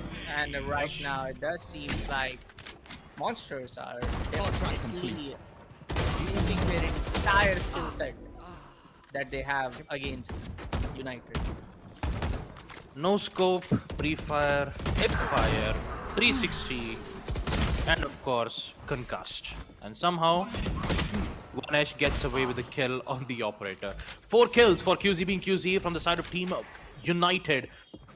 And the lead, I wouldn't say the lead, the kill streak from QZ is all the way up to 5. So in a span of 40 minutes, there could be a possibility where United could bring this back up. Oh no, wait a minute. The match isn't done just yet. Just 35 seconds left, and looks like Monsters are gonna play it safe. No, they're not gonna play it safe. They want to go head to head. Looks like QZ will find 2 back to back. 9 kill streak lead, but 20 seconds left. They need to step up the pace. They need to apply pressure over and over again in order to put themselves back up towards a total of 50 kills, and it could be a possibility here, folks. 15 seconds, 55 to 46. But pretty sure looks like they're going to play it safe for now. QZ is still alive and kicking. Jinwoo once again, headshot being delivered. It is 47. It's 48 now. If they take out the ISO, it will be 49. But yeah, not a lot of time left though. But yeah, A4 effort for United. They still held their ground. But it's 56 to 48. It will be Monsters who will win this matchup. Yeah, really good. I would say gameplay coming up from the side of Monsters. When it comes on to the side of United, they got they got somewhat close near to the score lines, which were very much set, and the lead was kind of like very much made in the first stage itself. The 6-7 point lead was definitely in play. Somewhere around the stage 2 time bracket, yes, it got very close from the side of United as well. But overall, Monsters are the winner, and 56 to 48 is a very commendable scoreline. Of course, from the side of United as well. But when it comes down to a 10-point lead, it says for that it sets for a fact that Monsters are just able to get on to that very respectable lead. 10 point is something that you usually very much see in the AWGS meta. Yep, absolutely. And of course, let's not forget, time is your greatest friend and your greatest enemy. And this even includes on 2v2 team deathmatch. If you are not in the lead and if the time is ticking, it is your greatest enemy. But the same thing can also be said for the opposing side, because that would be your greatest friend. That's exactly how team deathmatch works. But yeah, I believe we're going to be taking a short little break once again. Hopefully, we'll be right back with the next matches that are going to happen for Alienware Gaming Saturdays. Don't go anywhere. Make sure to grab yourself some popcorn as well.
I'm out of here. Time for our 7th matchup here at the broadcast. I'm out of here. Side of was. Yes, at this point of time, this comes down to the fact that this has come to be very close game, kind of like a play, because if I'm not wrong, there's going to be one of the very last matches here in the round 2 game. SLX chosen for the fact that they just wanted to see down with picking up the duelist, but the only difference, one of the teams we have Neon and the other team has an ISO coming in right now. You see Kazi, almost getting the tapped out, but Focus will remain very focused up and determined to take the second guy out to deny the trade being in play. Goes on to the left hand side, sure he goes on to the slide. What a shot! What an amazing shot! Forced down the slide, he's able to confirm up that kill. Eventually it was not a headshot, but that was one for the highlight reel, folks. I'm out of here. 10 seconds remaining in for the stage 1 to end, and this is something that needs to get the entire bit needs to get changed a little bit. Jak Janbas came down to the 5th one. Just able to confirm up with 5 points coming up from their side. Go, go, go. SLX is right now on 11th. They're just making sure everything is going right from their side. Oh, eventually the sniper should will finally get up that kill with that sheriff in hand. 7 to 12 right now. Focus needs to make sure that they are in the corner. ISO shields getting obliterated. Alt 1 confirms one before he's eventually taken out from the side of Kazi. Back-to-back trades coming up from both sides. 13 to 9 and stage 2. And I would say 14 to 9 is the score right now. Almost, I would say, a lead getting very much, just getting enlarged in the overall terms. For Jak Janbas trying the level best. Yep, 15 to 10, stage 2, Stingers are unlocked. So are the players who are just giving a very tight competition. So 17 to 10, 7 kills lead.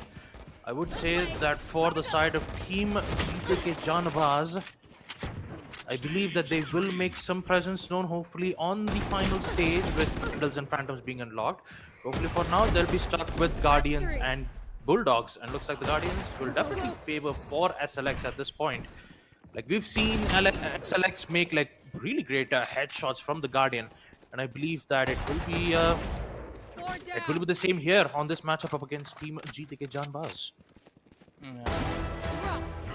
Definitely things can be very on point from both sides, where it does seems like a little bit of that touch is getting messed up, if you honestly ask me. I'm not saying for a fact that they're playing bad. I'm not saying for a fact that they are absolutely not able to understand what's going wrong from their side.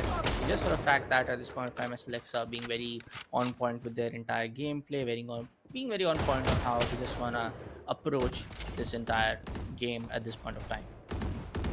Yep, 25 to 15. Once again, I have to say that for SLX, really great shots coming from their end too. And I believe in just 10 seconds, stage 4 will be unlocked soon. So currently looking at the score point itself, SLX once again still in the lead. And for Jak Janbas, hopefully this final round could help them gain fruition, because it's Vandals and Phantoms. Shinra once again, great headshot to take out Focus. And now they gotta focus on the other plays. All the way from the backside, Shinra ensures that those trades will be... And so the reset will be applied for Jak Janbas. Jak Janbas? Yes. Jak Janbas. Yes, Jak Janbas. I'm sorry if I'm pushing that word, but yes.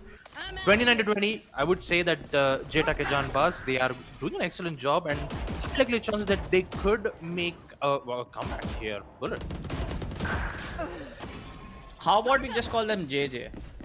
Yes, we can call them JJ. Or maybe they won't be. The players won't be happy about it. It's a very creative name. They have. Yes, we have to pronounce it properly. Jak Janbas. Yes, you know. Yeah. Got one. With a little bit of that enthusiasm coming up. Yeah. Yes. 33 to 23 is going to be the score right now, folks, and make that to 34 in the final stage. Things can be a little bit tough on the side of Jak Janbas. How about I just called it Jak Gokul Dham? Kaye Munch, or this, overall stage Coming through. is something where SLX is just trying to, perform and just play throughout and doing the death of dance. Sorry, the dance of the death. Coming up really Yes. well against the side of Jak Janbas. I completely, I'm so sorry, I missed the entire play. Yeah, but yeah, looking at the scoreboard itself, I mean, you can clearly see that SLX. Wow, that's a nice headshot. Coming in from focus, you get a one-tap headshot. 42 kills, concussed Shinra, slide up to success from Kazi, and an immediate trade from the Reina. 44 kills in total, and for Jak Janbas, it's going to be even much more tougher for them to deal SLX in this current situation because they're losing a little bit of time. The lead is slowly increasing, and it's about to reach all the way up to 50, making it difficult for Jak Janbas to handle out the situation. 6 kills for Focus, 7 kills for Focus. As we hear the horns of the ship as it sails around back to the spawn site. That's 3. Yeah, at this point of time does seem like Jak Janbas are very much determined to put a comeback in play, but SLX are more than capable to just shut it down when they're just getting the chance to do so. At this point of time, you definitely want in for the fact that you just want to perform better. You have been there. Ooh, look at that play. Look at that taps coming in from these lads. Oh my god. Oh boy. This is absolutely, I would say, a supreme kind of play coming up from these lads. I gotta say for the fact that they're playing way too good, and why not? They have just won up every matchup that they have played against some of the other teams, and they just want to continue doing the same. The same kind of strategy, the same kind of approach, the same kind of overall play. And they're just doing it very, very better. I'm out of here.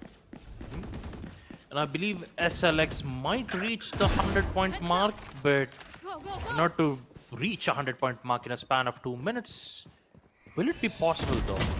Flashes will be made from the end, but here comes the spray commit from Kazi, finding one player but not the other.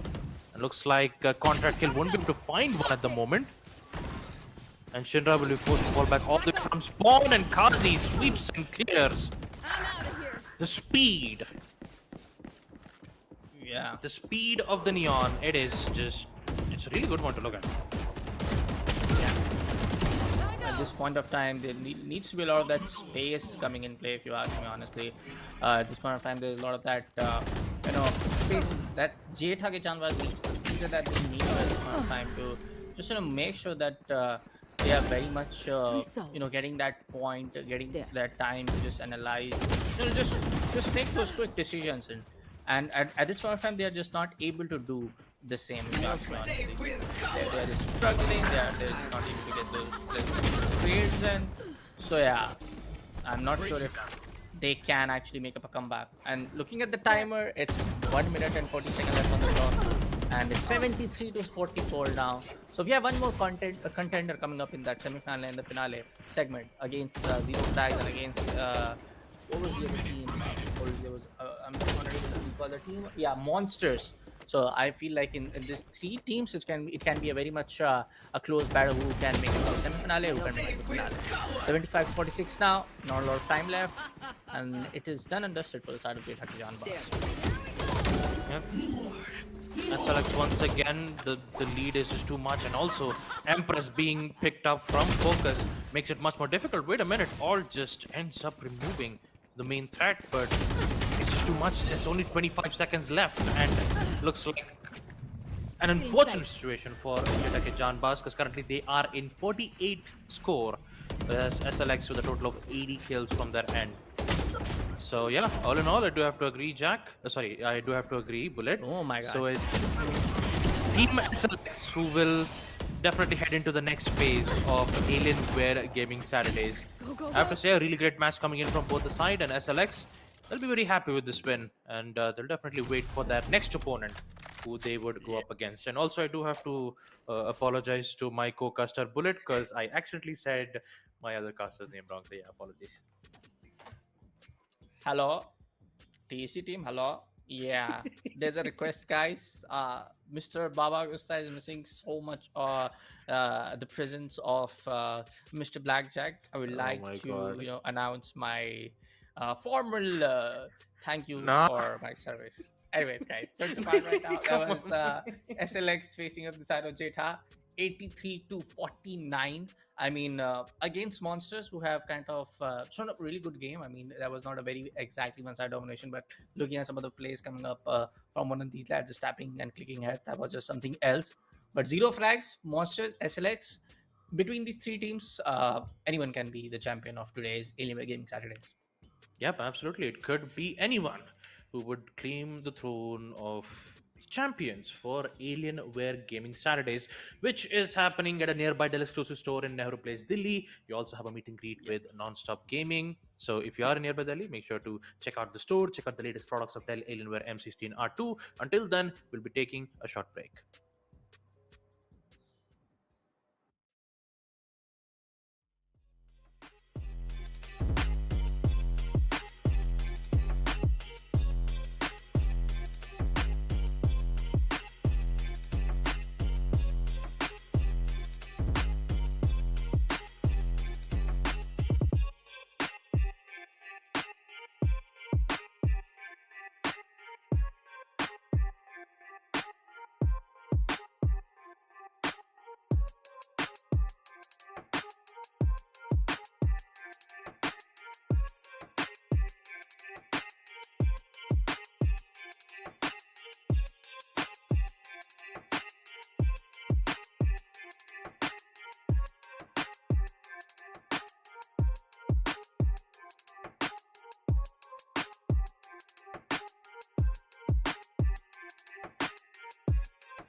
It's not a game, it's a rich thing.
All right, folks, welcome back to Alienware and Nvidia GeForce RTX presents Alienware Gaming Saturdays.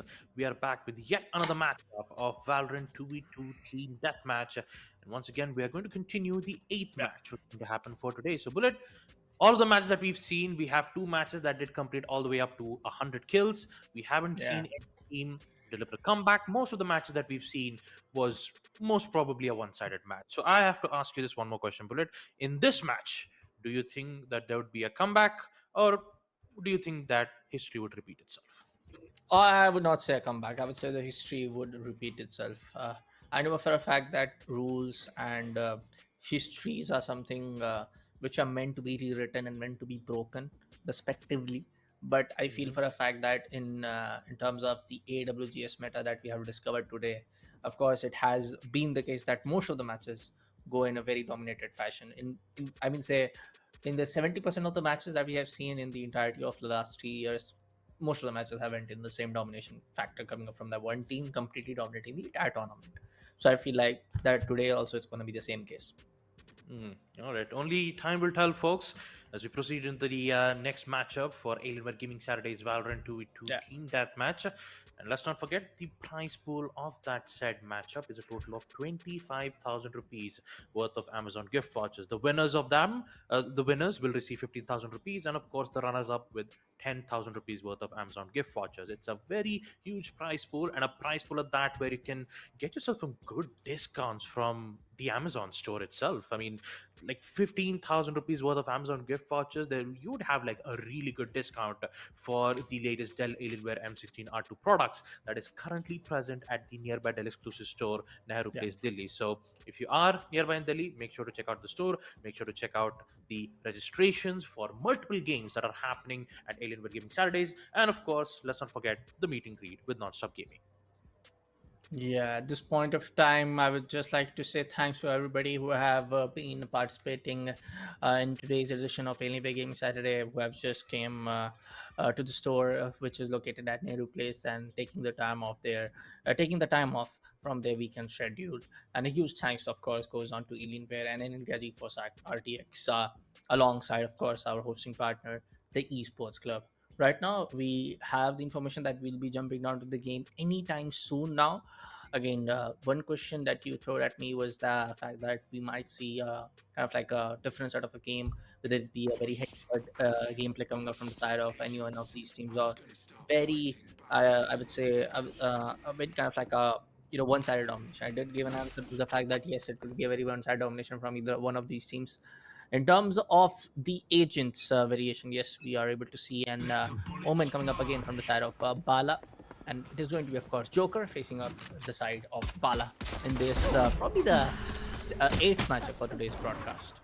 Yep, the eighth matchup, and also no ISO this time.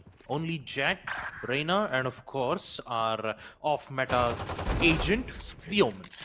We did get to see his performance, like great usage of teleports, the smokes, and also the paranoia to disorient and basically get a massive advantage when he heads into the peaks and secure for those kills.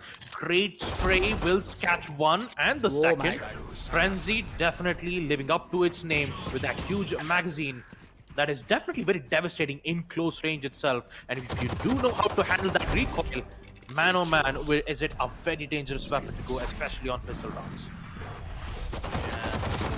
At this point of time, great to see. Look at those plays, man. This is some really good play coming up in a matchup like this. Coming up in possibly this is the round 3 game. Not sure about the semi-finale segment, but I'm pretty sure that one of these teams will proceed down to very the close round segment being in play, where they can get a chance to secure their place, secure their spot for the grand finale matchup.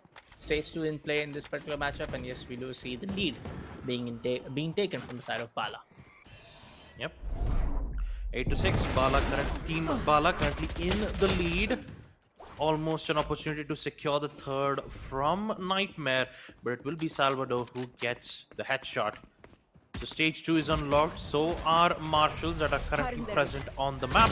So is Bucky in towards the stairs of this matchup itself. So lead-wise, Team Bala still in the lead, but once again, it's Joker who has managed to at least ensure that there would be an equalizer from their end, unless and until Nightmare might find the location of Reyna's positioning. There you go. But no, a lot of bullets being used, but also the healing was picked up from Demon, actually from Salvador. So he was safe. 1 HP remains from Demon. Great headshot. But a Stinger requires 2 headshots in order to secure the kill. So Nightmare will be able to take one. 12 to 11. Looks like it's a pretty close match coming in from both the sides here, Bullet.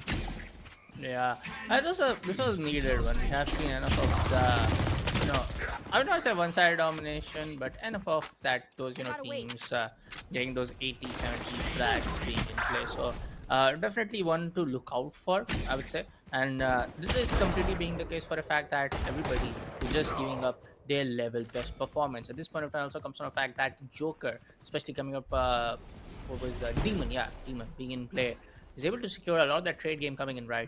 Most of the time that somebody's there. Smoke is getting tight. He's gonna use that anti-smoke, but he gets threaded off. Oh my god, that was really one for the highlight feed. He gets a double. Amindra Bala takes both of them down. And it's like I'm watching a competitive match right now. I kid you not. The way how Omen plays around with the smokes, being able to change the entirety of the meta for AWGS definitely brings in a whole new method of change in this VALORANT 2 to TDM deathmatch. Amindra Bala once again currently in ace. Use the teleport, great headshot from the Vandal. A second almost to the headshot.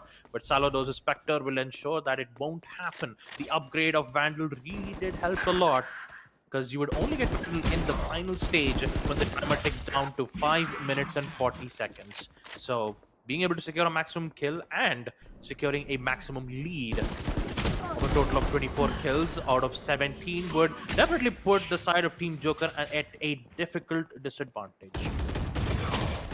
Yeah, let's see. I mean, at this point in time, they are giving their level best. At this point in time, they're trying their level best to kind of like just equalize the mentality and go subpar with your opponent. Yes, sometimes they are getting the chance to. Sometimes they are being successful in doing the same. Sometimes they are not, and it's completely part and parcel of the game. You just cannot win every other matchup. You just cannot kind of like everything won't go as you think and as you plan. Of course, something will be a little bit of the methods that you are thinking right now and that you're trying to plan it right now inside of your head. Great. Yep. Great shots coming in from Nightmare. Second headshot almost being delivered. But when it comes to the lead here, Joker is slowly managing to increase their lead here. At the beginning, it was around like 10, but now with the final stage being unlocked, Vandals, both the teams have Vandals in their hands, which means that when it comes to the gunfight, it will be equally made. It all depends on the positionings and the mistakes that both of these teams will provide. And looks like Team Bala will somehow manage to hold their ground. 33 kills, and for Joker, it is still 25, but somehow they're finding some slight openings that they could get advantage of here. Yeah, and this is very much needed at this point of time. They know for a fact that they want to conquer this lead. They want to just deny everybody. Just being in that play where from the side of Bala, they have secured 35. From the side of the team, the players coming from the side of Bala, they know for a fact that we have secured a really good lead, which was not exactly the case. It was the side of Joker who was able to get the early lead. And look at the side of Bala. Oh my god. Scoring those one taps like anything. 38 to 27 now, straight up 10-point lead. Needs to completely needs to get shredded off inside of Joker if they want to be the Batman of this Arkham matchup. Absolutely. Batman, I mean, there's a lot of cities where you can think about, Asylum, Gotham City, Gotham Knights, and of course, the infamous Arkham Knight. But yeah, focusing back into the matchup, it's 38 to 30. Joker still has a chance to make this a comeback, but from the side of Team Bala, they are holding on. And I believe it mainly has to do with the smoke plays, Nightmare all the way from the backside.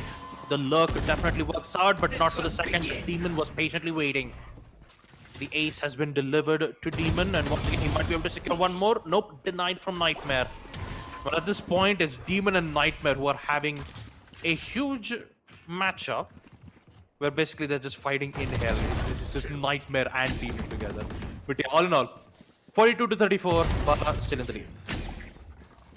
Yeah, let's see what is going to be the play coming up from the side of Joker, because they know for the fact that they're not in the lead. They know for the fact that they are on the verge of getting eliminated. What an ultimate play, so very much close down. He just elevates to the back and he gets spotted. Nah. An ultimate completely getting wasted. And I feel like Omen ultimate is not very much the viable utility in a close quarter combat matchup. Like, what do you think, Baba? Or what do you think? Cutting their vision. Resources. Yep. Nightmare once again just shaking it off, hoping that he wouldn't get caught off from those barrage of bullets, but eventually it will get caught. One more kill for the side of Team Bala to secure 50 kills in total, and Demon immediately finds out the exact location. So is the third. Demon is definitely popping off with those headshots. A Nightmare almost. He gets away safely. The op shot will catch one. The second misses. 3 more shots left, but looks like that peak will definitely catch a headshot from Salvador's weapon. 130 seconds. Great headshots coming in from Salvador. Once again, this could cause changes though from Bala if they keep losing kills over and over again. This was the same repeat what exactly happened on the previous matchup, and they decided to play it safe, and they decided to play it for time. But I'm not quite sure that this could work out, because Joker has ample mod and they have 1 minute and 10 seconds, and they need to keep the pressure going. They need to apply pressure all the way towards the enemy spawn. They need control in towards mid. Great headshot coming in from Aminder Bala, but they need to be careful on the other side, which is the Jet. He finds one. Jet is still dangerous coming in from Joker's side, and Aminder Bala once again managing to maintain the lead. 3k for him, 56 kills, 40 seconds left for Bala to hold on, and for Joker, a chance and an opportunity to fling it back. Yeah, last time we saw Bala, that was against the side of Whiff and Vibe, where we did saw them getting very close, 40-36, and right now they are not exactly being very close, but definitely able to kind of do that, commendable lead, which they are very much in their peace of mind that they just need to secure a 1 or 2 more. Just getting there as soon as possible and doing what's necessary to win this entire match against the side of Joker. 10 seconds remaining on the clock. Back-to-back play. 59-49 right now is the score right now, folks. Yep. 59 kills for the side of Team Bala, and with that comes to an end of 8th match. WGS. Team Bala will proceed into the next phase, and of course they will be happy with this result. Well, they'll be prepped and ready, waiting for their next opponent. I mean, 59-50. I would say overall, in terms of how it looks like wise in the scoreline, it comes down to a very close game, because Bala, when they went up against the side of Whiff and Vibe, that was completely a Vibe play coming up from side of Bala. But the overall score suggests it was a 40-36, only a 4-pointer difference. So I would say, again, for the other team, it was very close, but for the side of Bala, they were very determined and making sure the lead is in play from the first match, the first stage itself. Yep. All in all, I have to say, these are some really great matches happening right here at Alienware Gaming Saturdays. And of course, every single match that you're watching it right now, folks, all of these matches are currently being held at the Nearby Dell exclusive store, Nehru Place, Delhi. So all of the matches are LAN, not online. Online and LAN are both very different scenarios, and I assure you the experience that the players will get from AWGS will be immense. But for now, folks, once again, a short little break, and we'll be right back.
All right, folks, welcome to Alienware and NVIDIA GeForce RTX presents Alienware Gaming Saturdays. We are back with a very lengthy break, but we are going to continue our Valorant 2v2 team deathmatch, which will be present, and also we'll take a look at uh, the schedule for today as well. So we've had a total of 6 to 7 matches for now, and right now we're just going to take a look at the next matches that we're going to see. So Armoros versus Break, Palum Blinders versus Pikachu, Pookies versus Aim Demons, and of course we have Zero Frags versus Monsters. Yeah, I mean, at this point of time, things can be very, intense when it comes down to a lot of that teams trying to battle out for the semi-finale and the finale matchup. Coming down for the side of Palm Binders, if I'm not wrong, these are some of the teams we have seen in the previous edition of Alienware Gaming Saturday as well. But yeah, these are the round number 3 games right now, folks. Pikachu facing up Palm Binders, Armoros, Break, Zero Frags facing up Monsters. Yeah, that's one of the games that I will be very eager to watch out. Monsters have been completely dominating their opponents, and in the same intensity, we have seen Zero Frags making history with 2 back-to-back 100 and invoking the Mercy rule in play. Yep, for now I believe that we'll be having 2 or 3 matches. So it will be up against Team Armoros versus Break, and the next match, which will be Palum Blinders versus Pikachu. So I would say when it comes to the names of Alienware Gaming Saturdays, the names are always the interesting ones. It's either a reference or it's just straight up some interesting creative names coming in from our Indian gaming community, of course. Yeah. Yeah, we will be jumping down to the game very soon, folks. We'll be jumping down to the game very soon, and we have seen in terms of the overall play how some of these kind of like teams are able to just capture the essence of the entire AWGS meta. I would say now, I'm going to say the AWGS meta. What do you see? Yes. Yeah, I mean, yes, I mean, it's been almost 2 years, right? It's been 2 years since we've made Alienware Gaming Saturdays. Almost every single matches was Valorant, right? And you can clearly see that out of those 2 years, Yeah. we have seen a lot of changes being made, especially when it comes to the meta. Because back Yeah. then, sure, there were a lot of changes on the agent selects, but right now you can clearly see what is the Mm. meta agents currently present from our AWGS. It's just straight up just duelist only. Very rare do we get to see a controller, but duelist works all the way, and it definitely gives a higher chances to secure victory into the AWGS schedule sheet with a massive prize pool of 25,000 rupees worth of Amazon gift vouchers. Yeah, at this point of time, I would say this is a very, really cool and really good overall, the price pool when it comes down to the edition of Anime Gaming Saturday. And this is not just about one of the Saturdays, folks. This is about the every other Saturday that we are able to do this kind of initiative coming up from the side of Alienware and NVIDIA GeForce RTX. Yep, absolutely. And with that, I believe that we will, continue to the match soon enough. But before we do that, I do have to ask, like, out of all the matches that we've had, let's not forget, like, we in AWGS, Valorant 2 Team Deathmatch isn't Yeah. the only game that is currently present. Of course, you have like multiple games that are currently present, and most of them are currently being held at a nearby their exclusive store in Delhi. So it's nearby Nehru Place, Delhi. And once again, you also have a meet and greet with Nonstop Gaming. So if you are nearby Delhi, make sure to check out the store. And also, like every Saturdays, we would have changes in games. Sometimes we would have Valorant 2v2 Team Deathmatch. Sometimes we would have, I mean, Valorant TDM 2v2 will always be, the most tournament that is currently present for Alienware Gaming Saturdays. But also, you have other multiple games too. You have MK1, you have Tekken 8, you have EAFC 25. So multiple fighter games followed up with some EAFC 25 football action that is currently present, and it will change according to which state and also what kind of games do we get to play. But for now, folks, let us jump into the game right away with our hopefully our ninth matchup, and it will be up against Armoros versus Break. Yeah. So yeah, talking about it, 2 kills already from Armoros, 2 pistol kills back to back. So clearly you can see that when it comes to pistol round, it is Team Armoros who will get the lead eventually. So Lord Papi on the other hand, classics in hand, but let's not forget in the first round, if you have a classic, then that means you would have a Regent Shield, which can help you tank at least a headshot. And for classics, you definitely need to ensure that you have 2 headshots, no matter the range. So there's a huge difference on a classic and a ghost. A ghost, sure, it has very it has good accuracy, but when it comes to a classic, the alternate fire is very devastating in close range. You gotta be careful of that. Ice on the other hand will secure 5 kills. It will be his 5th multi-kill in the first stage of the pistol round, which means in the second round we will get to witness this, from the both sides, to have stingers and sheriffs. But all in all, I have to say, for break, they are apparently they're getting picked out quite early from the ISO player right here from the side of Team Armoros. So the stingers in hand, of course, the headshots will be an important part. 7th kill, and of course an 8th will be delivered soon. But no, Milkman will be there. He'll make sure to deny the kill streak as best as possible. So yeah. Currently, just by taking a look at the map itself, you can clearly see that from the side of Team Armors, they have control all the way towards mid, which means that weapon upgrades and also healing orbs are currently at their hands. And for break, in order to get back up on their feet, they have to get out of spawn. They need to go for the peaks, hopefully use the abilities that are currently in cooldown. They have to wait for that ability to give them the opening that they require so they can head in towards mid and basically hope for a reset. And looks like they are slowly coming back. Milkman once again with yet another kill with the stingers, as we still have to wait for yet another 10 seconds for stage 3 to commence. This way they will receive Bulldogs and Guardians. Guardians really great for long range fights, and of course Bulldogs very I would say an eco weapon, I would say a decent economy weapon, especially when you're at a broken buy round, which is very which definitely helps in make or break moment. So yeah, all in all, 21 kills, both ISO and Drake N, both of them have already secured multi kills in stage 3 itself, and the lead have increased all the way up to 20.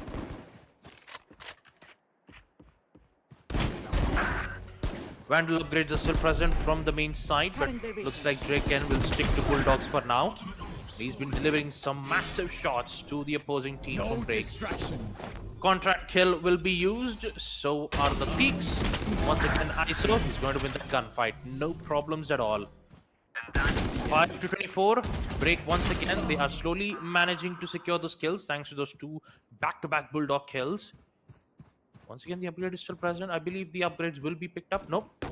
The Vandal upgrade is still present from the back. But for Armoros, the ISO is already picked in all the way deep outside the stairs. Secure 2 kills. And with that, Armoros, 26 kills out of 7.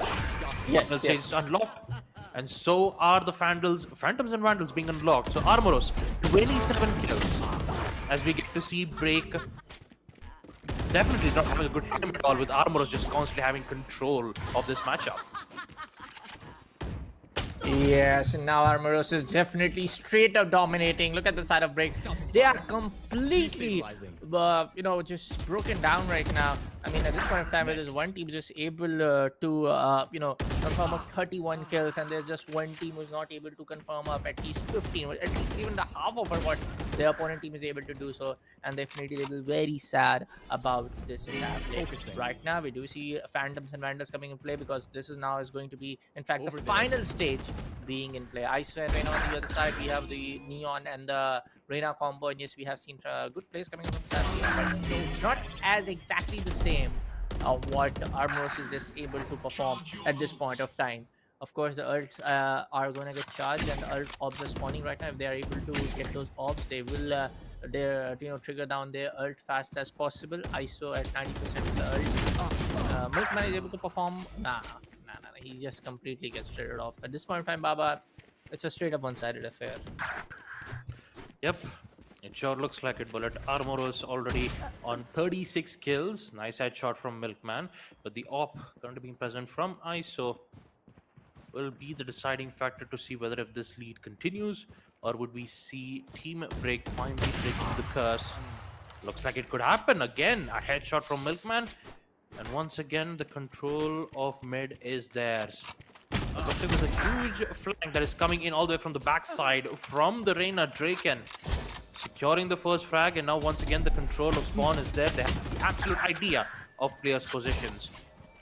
15 to 39, 3 minutes and 45 seconds left, which means that for break, they need to get ample amount of kills back to back. But looks like the way how the positionings that are happening from Armoros clearly looks like that Armoros have things under control.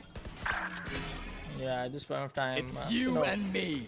I don't want to sound like that the other team is just not able to perform well.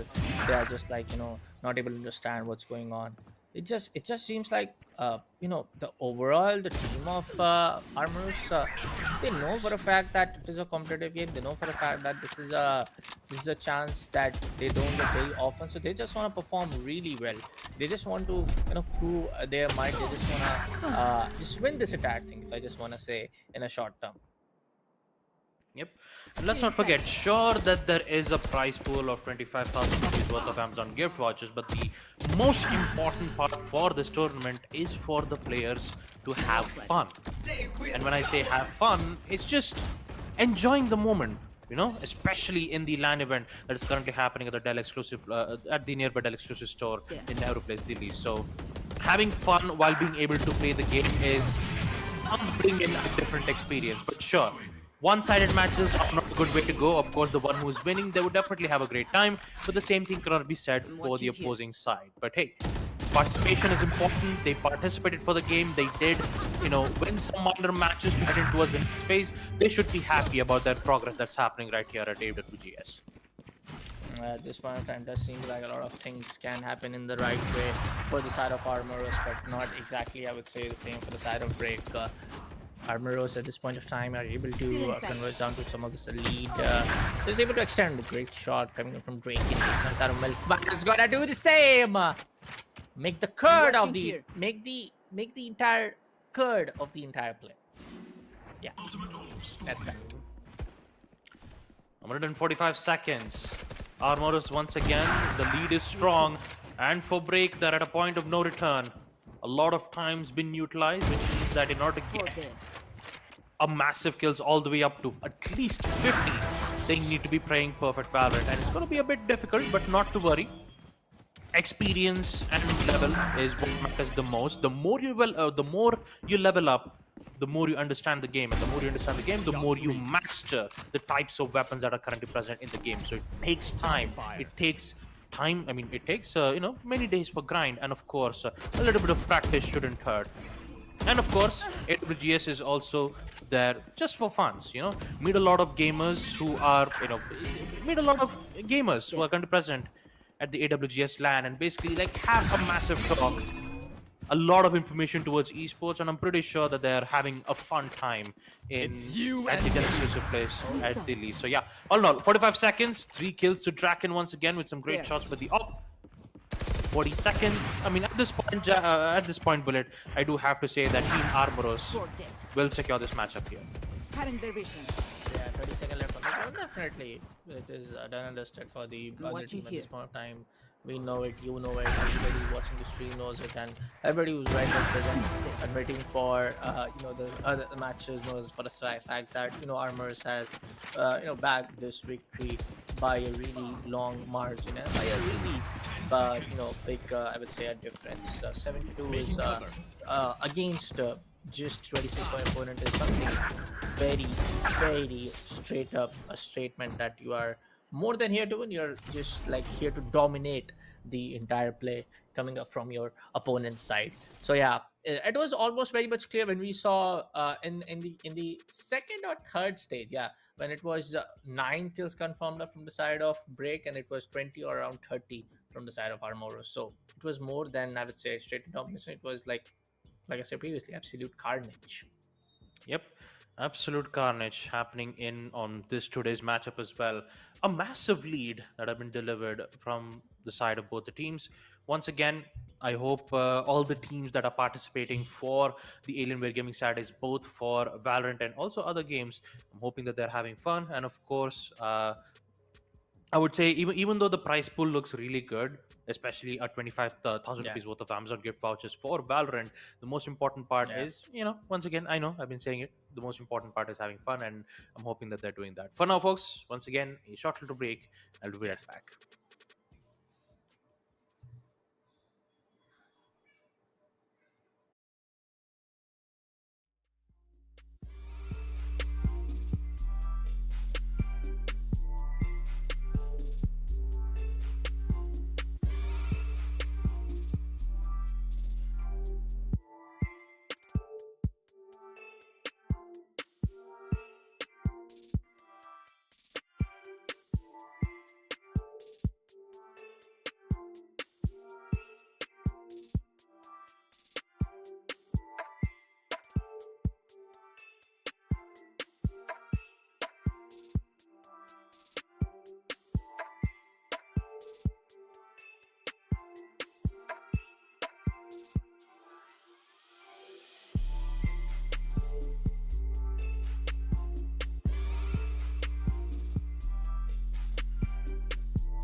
Hey folks, welcome back to the Alienware and Nvidia GeForce RTX presents Alienware Gaming Saturday. As yes, we are back again after a short little break, and we'll be jumping down to the one final game here for the broadcast. And yeah, we did saw it was a little bit comparatively a very one-sided affair. Yeah, it was a we did checked out on how some of the teams have really played.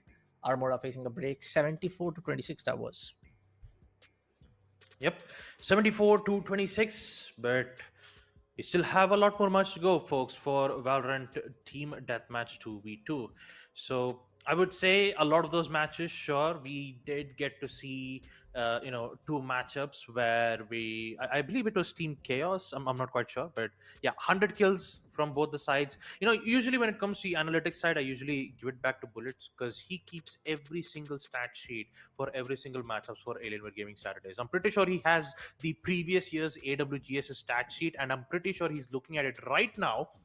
So when it comes to the information, I'll just leave Bullet from his end, and I'll just focus more on the hype side. Huh? No, my something came up. Apologies, folks. I mean, in the overall play, Baba, it comes down to the fact that Mm-hmm.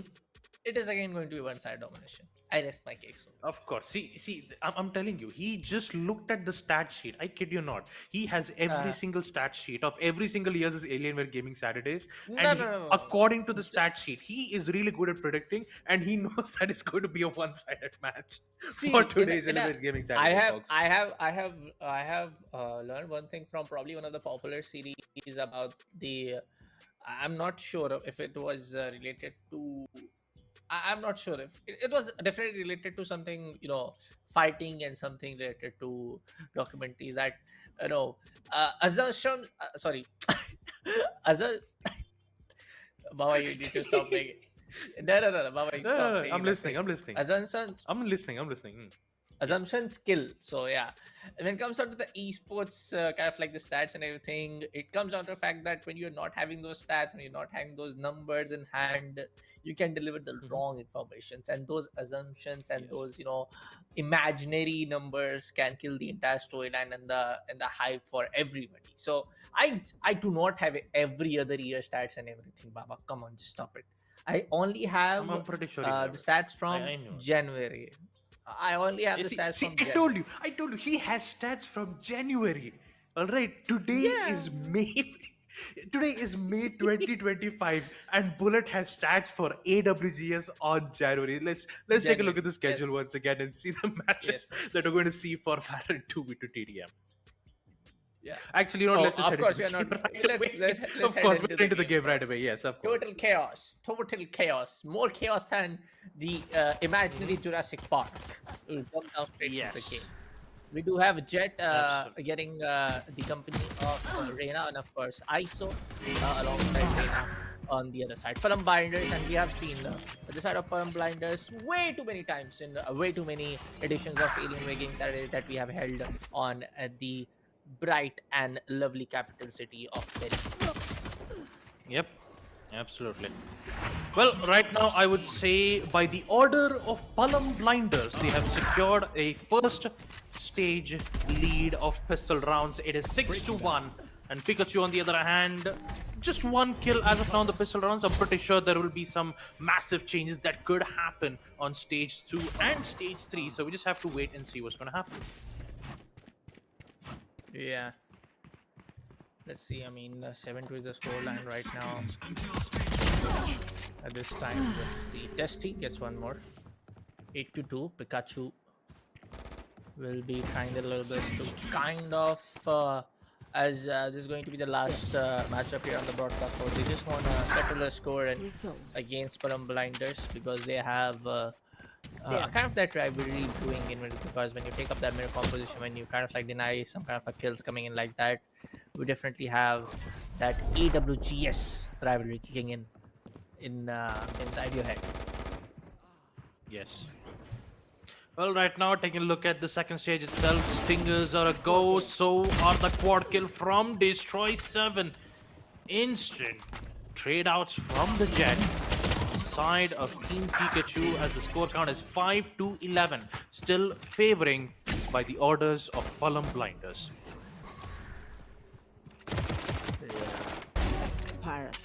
let's see how things can Three souls. get changed a little bit. At this point of time, we do see for a fact that Palum blinders are able to get a lot of those kills very much right. Ooh, a shotgun at 4 this kind of HP. like a semi-range. Wow. Yeah, Hellraiser eventually gets that from the other angle. Not enough. I mean, here's the thing, Bullet. You never underestimate the the pure willpower of the Winter Soldier. Get it? Because name is Bucky. So yeah. Either way, 16 kills for Palum Blinders, and for Pikachu, a total of 8 kills on stage 3. Almost most of the kills did happen towards Bulldog, but here comes Hellraiser once again, securing an ace for the side of Team Palum Blinders. And they want to continue the lead and reach all the way up to 30 or 50. Good headshot though, through the wall from the Guardian, forcing destroy on a total of 35 HP. It will be a bit difficult, but a headshot will be delivered nonetheless. 9 to 19 on stage 3. Yeah. This point of time, it does seem like Palum blinders are just here to kind of like dominate the entire play. Jet takes on the side of Hellraiser. Stage 3 it is, folks, and yeah, this is one of the matches that is not very high scoring when it comes down to the overall score, because with stage 3 we have seen 30-40 pointers coming up to some of the top performing teams in today's edition of AWGS. 24 to 11. 5 minutes left on the clock.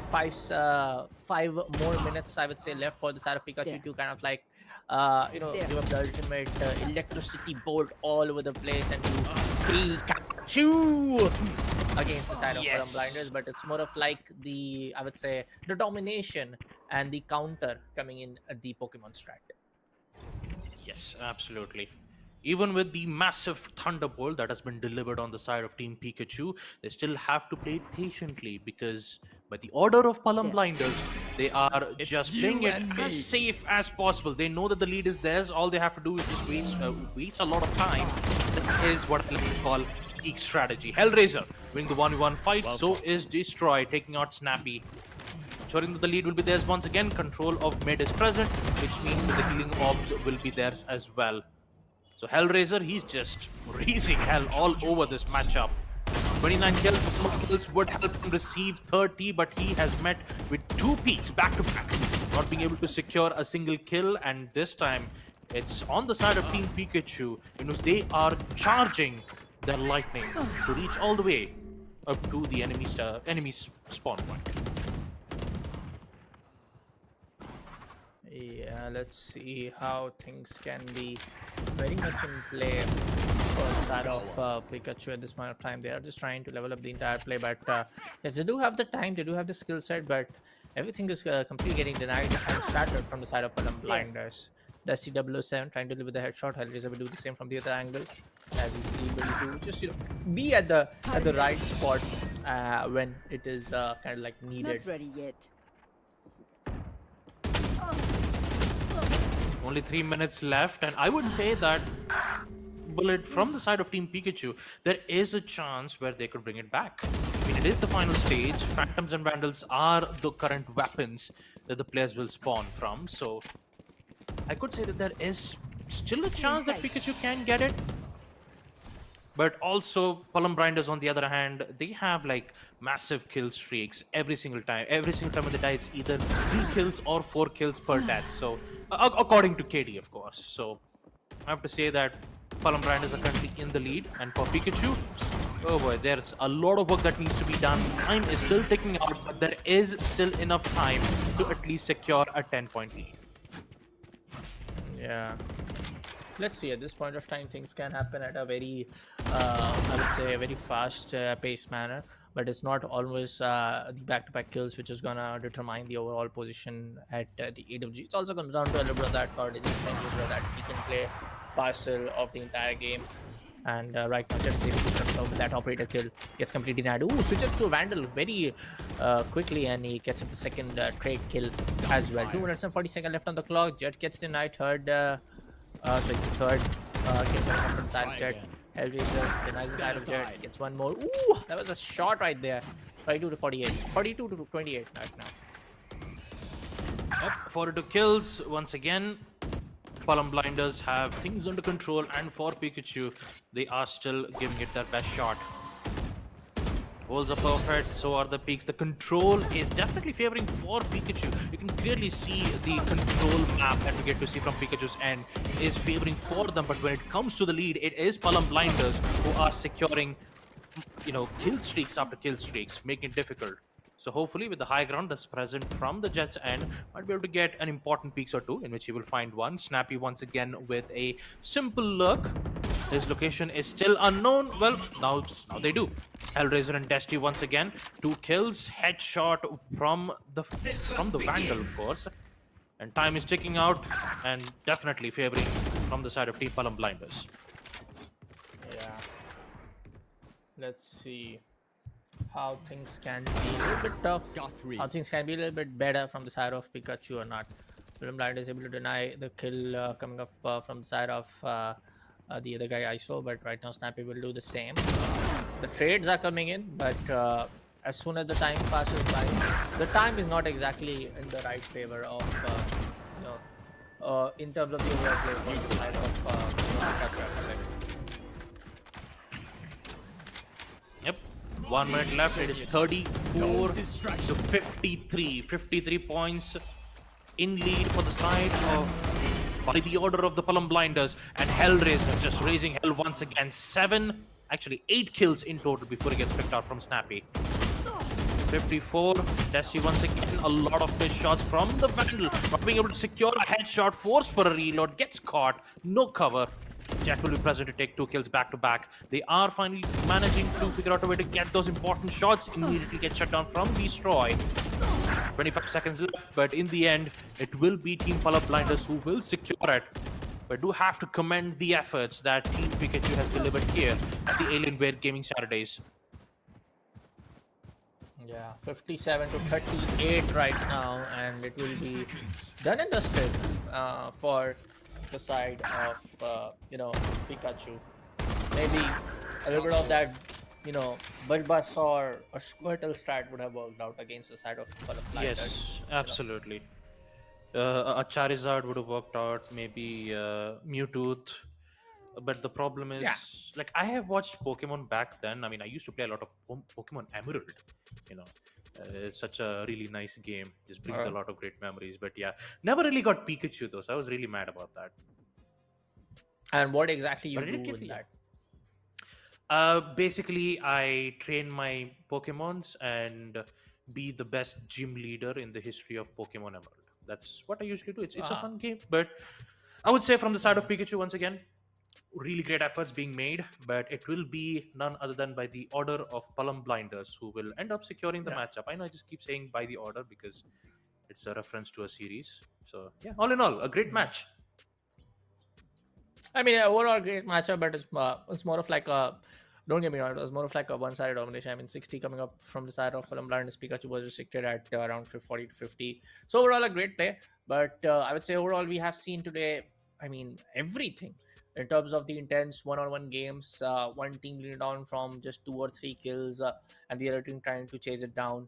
In terms of the straight-up one-sided domination, I mean, we had 2 matches from the same team completely shredding off and invoking the Mercy Rule and shredding off their opponent like any other play. So, I mean, this was one of the best AWGS edition that we have done till date in the year 2025. I would say for the past couple of years, not exactly, but in year 2025, definitely one of the best in terms of the overall matches that we have seen today.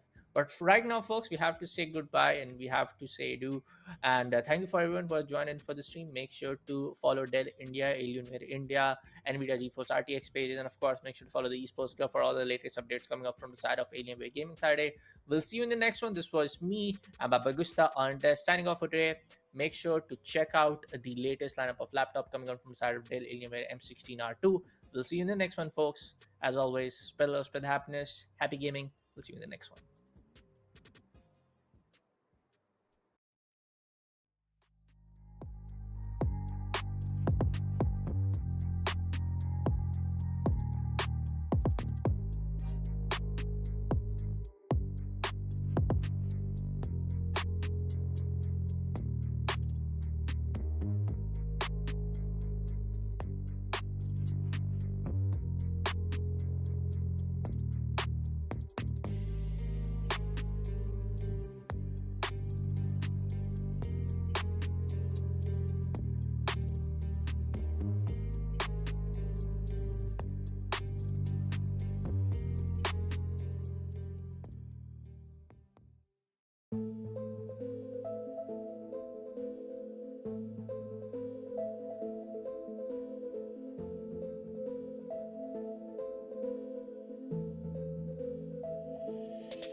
bye.